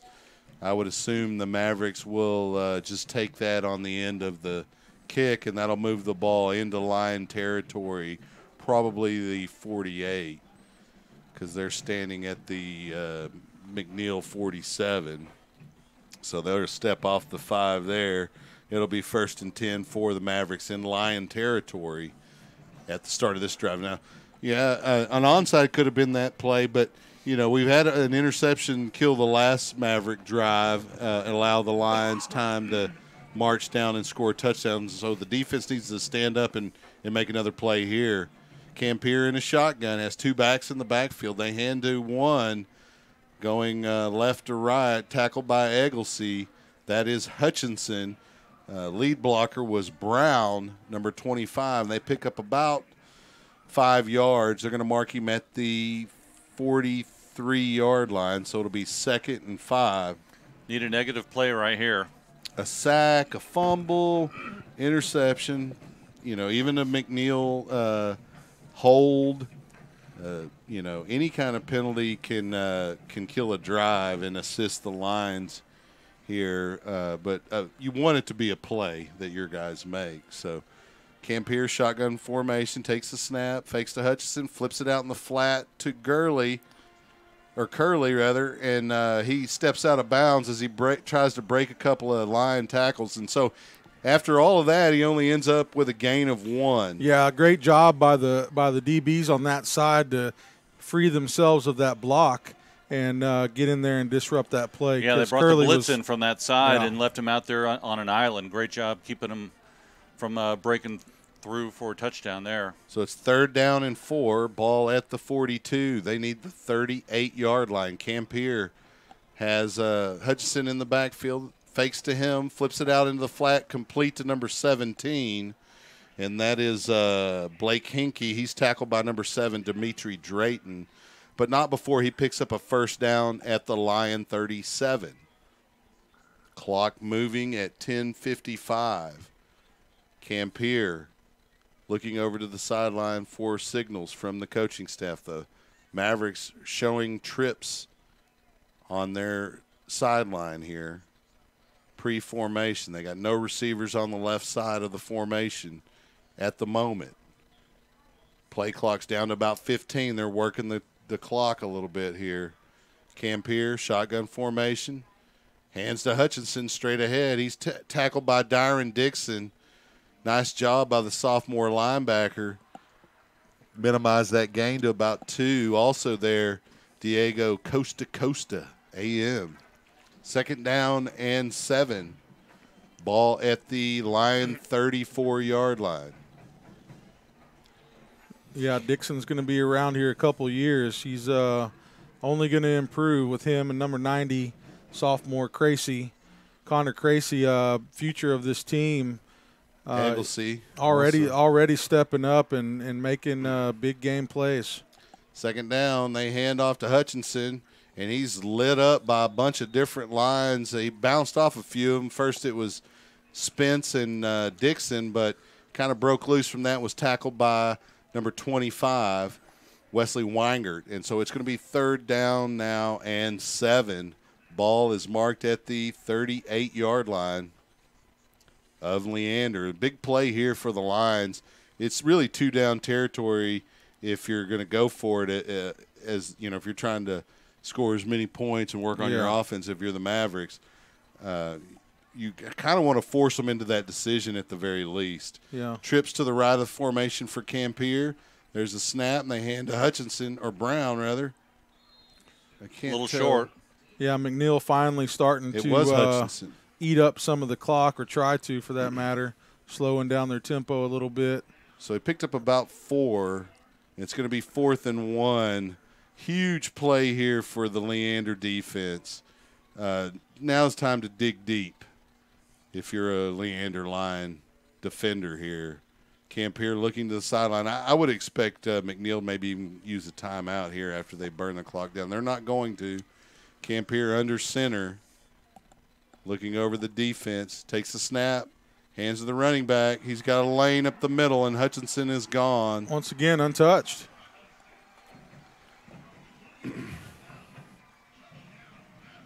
Yeah, that's a tough break there. The Lions had them 4th and short, needed to get a stop, and the McNeil offensive line opened up a nice lane for Hutchinson, and with his speed, he was gone as soon as he got past the second level there. So lining up the extra point is the kicker, number 19, Zach Dickinson. There's a snap in the hold, and it is good. And it'll be 48-20. The Lions find themselves down 4 touchdowns here with 8:18 remaining in tonight's ball game. And you just want to answer, right? You know, one thing that we've seen from Leander this season, if not, they've been pretty impressive in terms of never giving up throughout the game. They just continue to fight and continue to battle offensively and defensively. Yeah, I think that trend runs deep here for Leander. We've been doing this for 4 or 5 years now, and every team has always been a fighting team. And I think a lot of teams come and challenge Leander, and they're surprised, I think, by the effort that this team gives throughout the full 4 quarters of the game. Well, we talked about a little pregame, not on the air, but just amongst us. There's a lot of pride amongst Lion players going back for decades. And, even the current players are aware of the tradition of the school, and it's hard on them when they're not successful.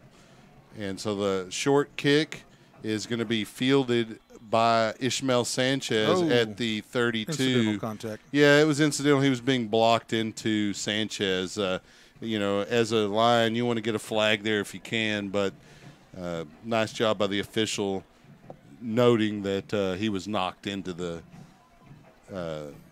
kick returner, Sanchez. And so 8:18 left here in the ball game. Lions come out 1st and 10 on their own 32. They've had decent enough field position throughout the game. They've been able to move the ball pretty well. Garrett Landry in at quarterback now for the Lions, the sophomore, going to get a look in the offense. First real game action, threw a nice pass earlier, takes the snap, moves to his right, looking to pitch, and he does. Nice pitch to Puckett, and there's 2 sophomores, sophomore quarterback Landry to sophomore running back Puckett. 8-yard gain for the Lions, and you can see there is a future here with the Lions, talent-wise. They kind of a small senior class this year in terms of players. And so you hope that these guys stick it out with one another because they have shown success at the varsity level, if not in the win column, certainly on the stat sheet. 2nd down and 2, ball at the 40.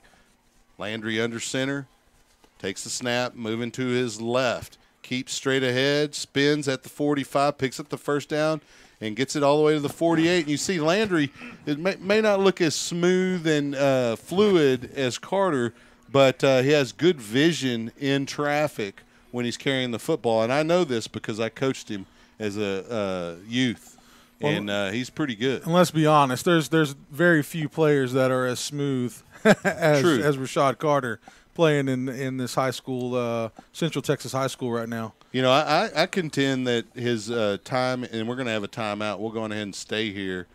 I contend that the reason he looks so smooth is because he spent his entire life, not only playing football and basketball and in the other sports, but track.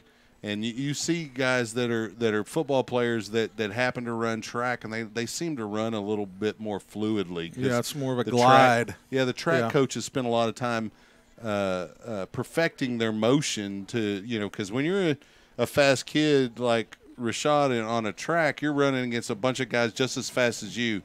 Your form can be the difference in whether or not you win or lose a race. Landry under center, 1st and 10 from the Lion 48. Takes the snap, drops back, rolls to his right, decides to keep. He's over midfield inside the 45 to the 44.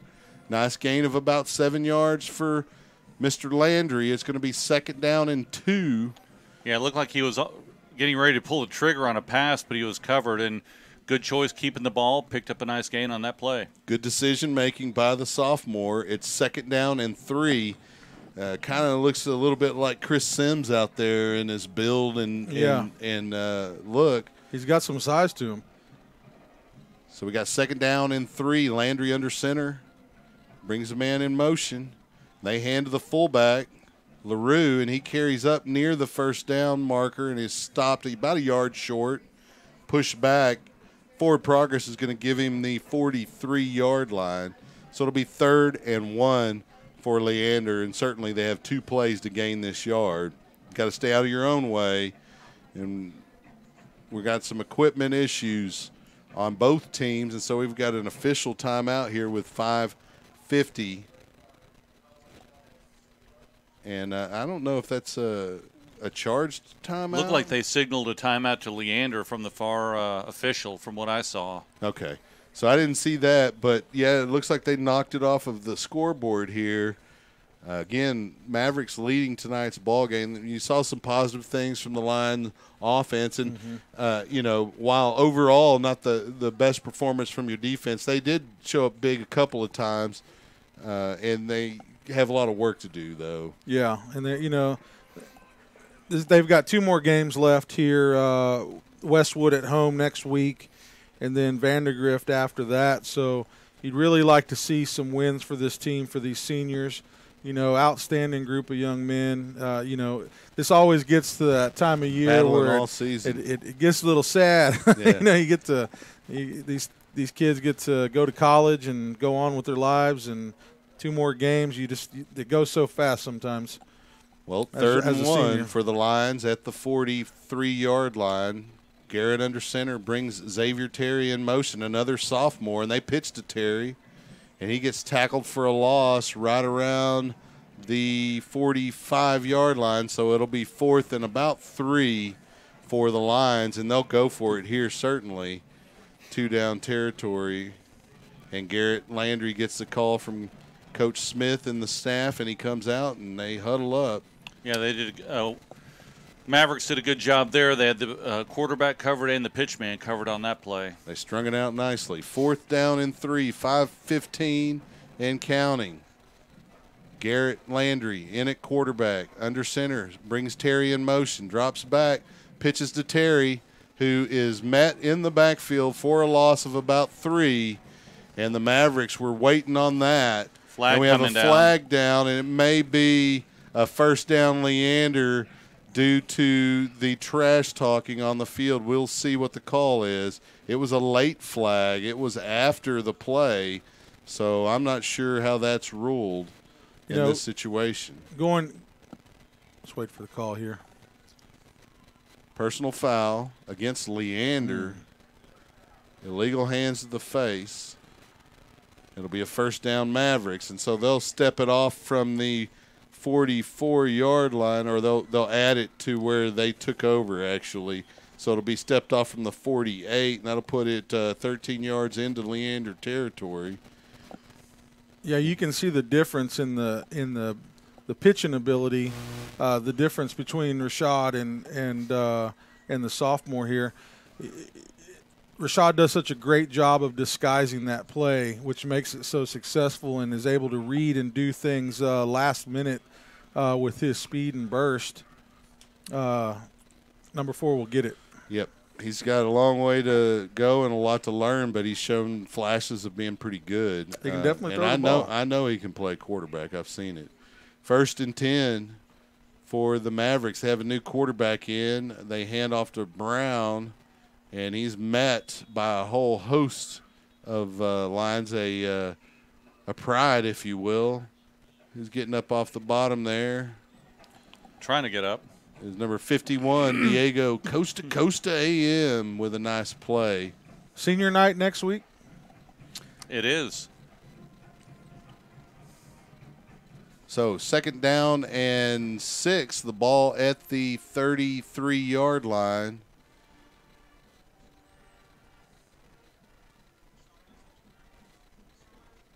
I didn't get the number on the quarterback still. He keeps it, though, on the fake. It's number 17. That's Henke. Been playing receiver tonight, and he spins and gets about enough for the first down. And the pride of Lions still hustling into the ball. Definitely. So the ball now at the 27-yard line of Leander. We're at 4 minutes and 9 seconds on the clock and counting.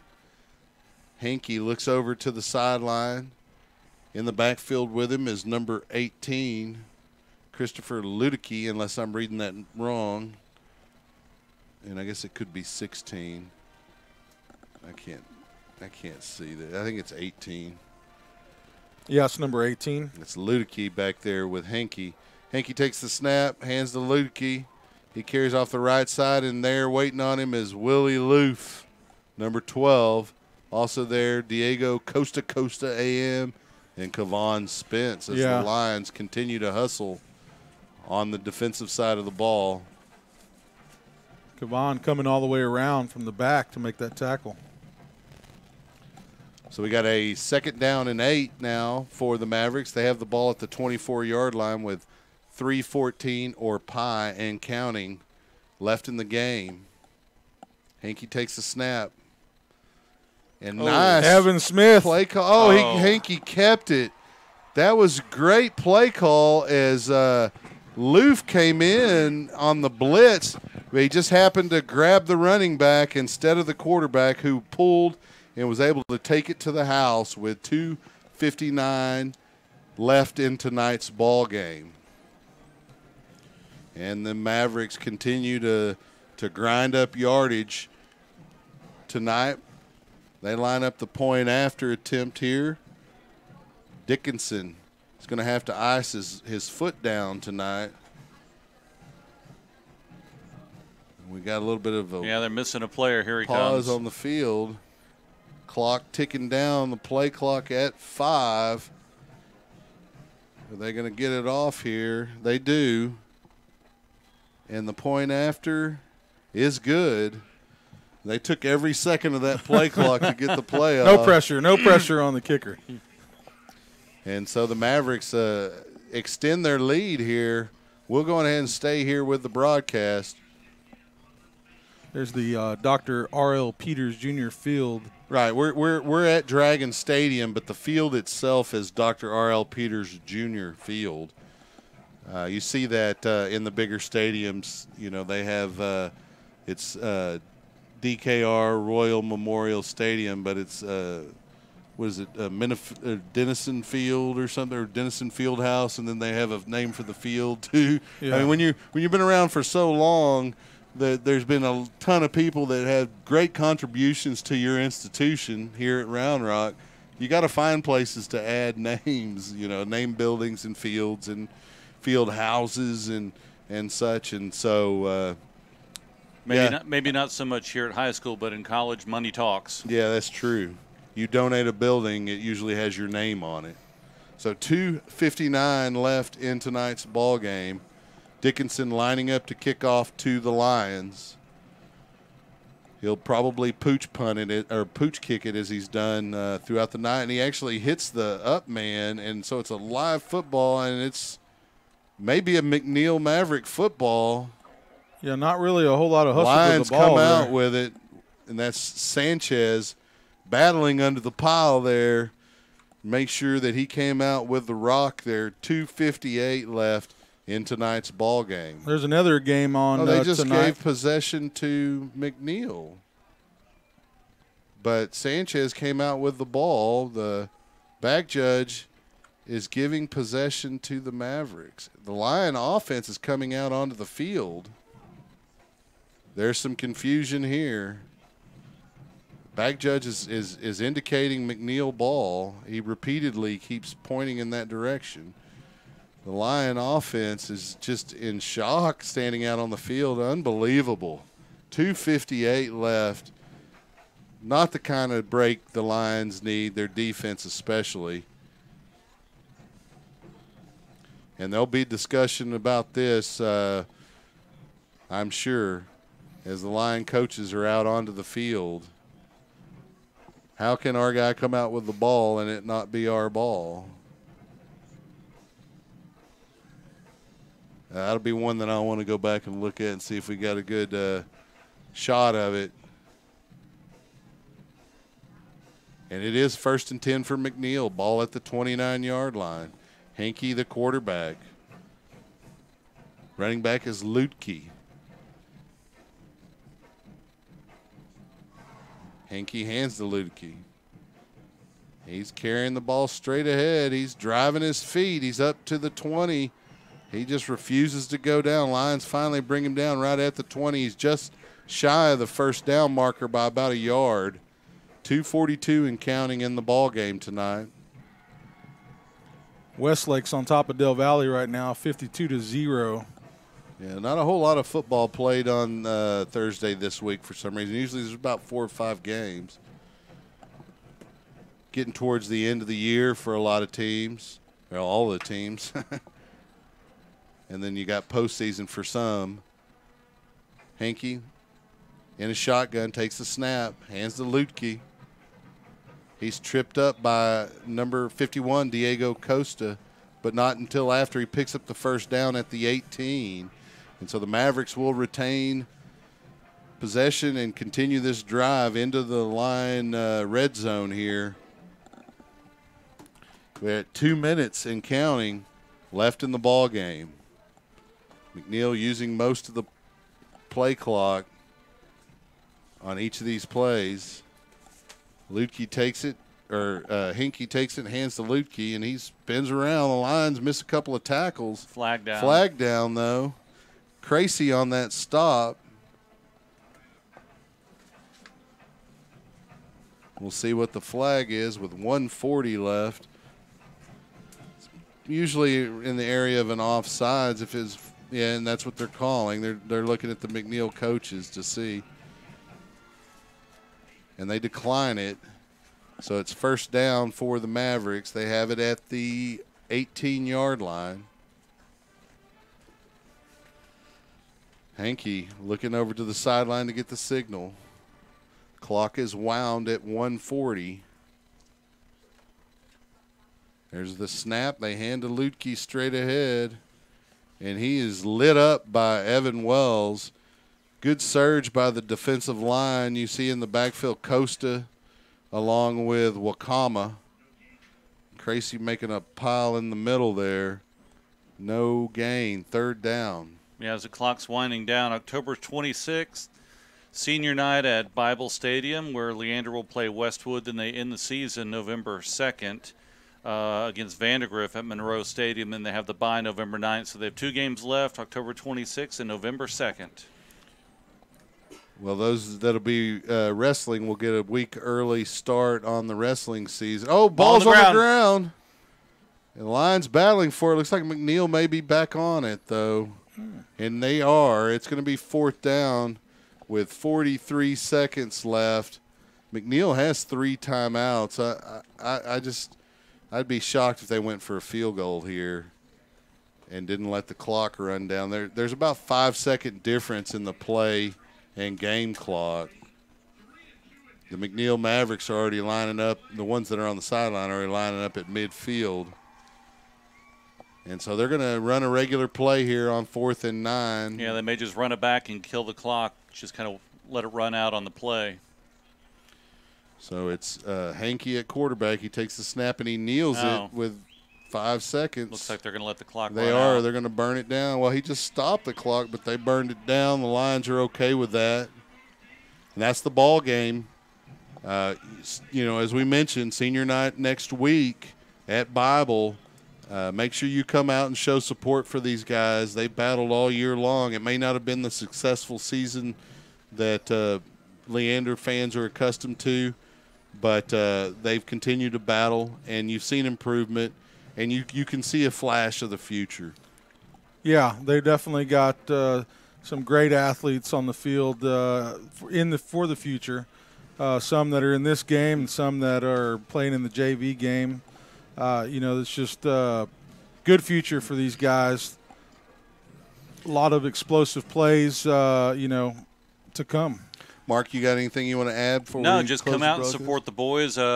These seniors have 2 games left, and that may be the last 2 games that they ever put pads on. A lot of these players may not ever play again, so they've been playing a long time, been strapping the pads on since, Pee-wee football, Leander youth football, and just come out and support these guys. They've been giving a lot all these years, and let's come out and support them. Yeah, come out and be loud. I want to add to that. It is kind of sad because it sneaks up on you, and they don't realize it, and we can tell them till we're blue in the face. Mm-hmm. You really miss playing the sport.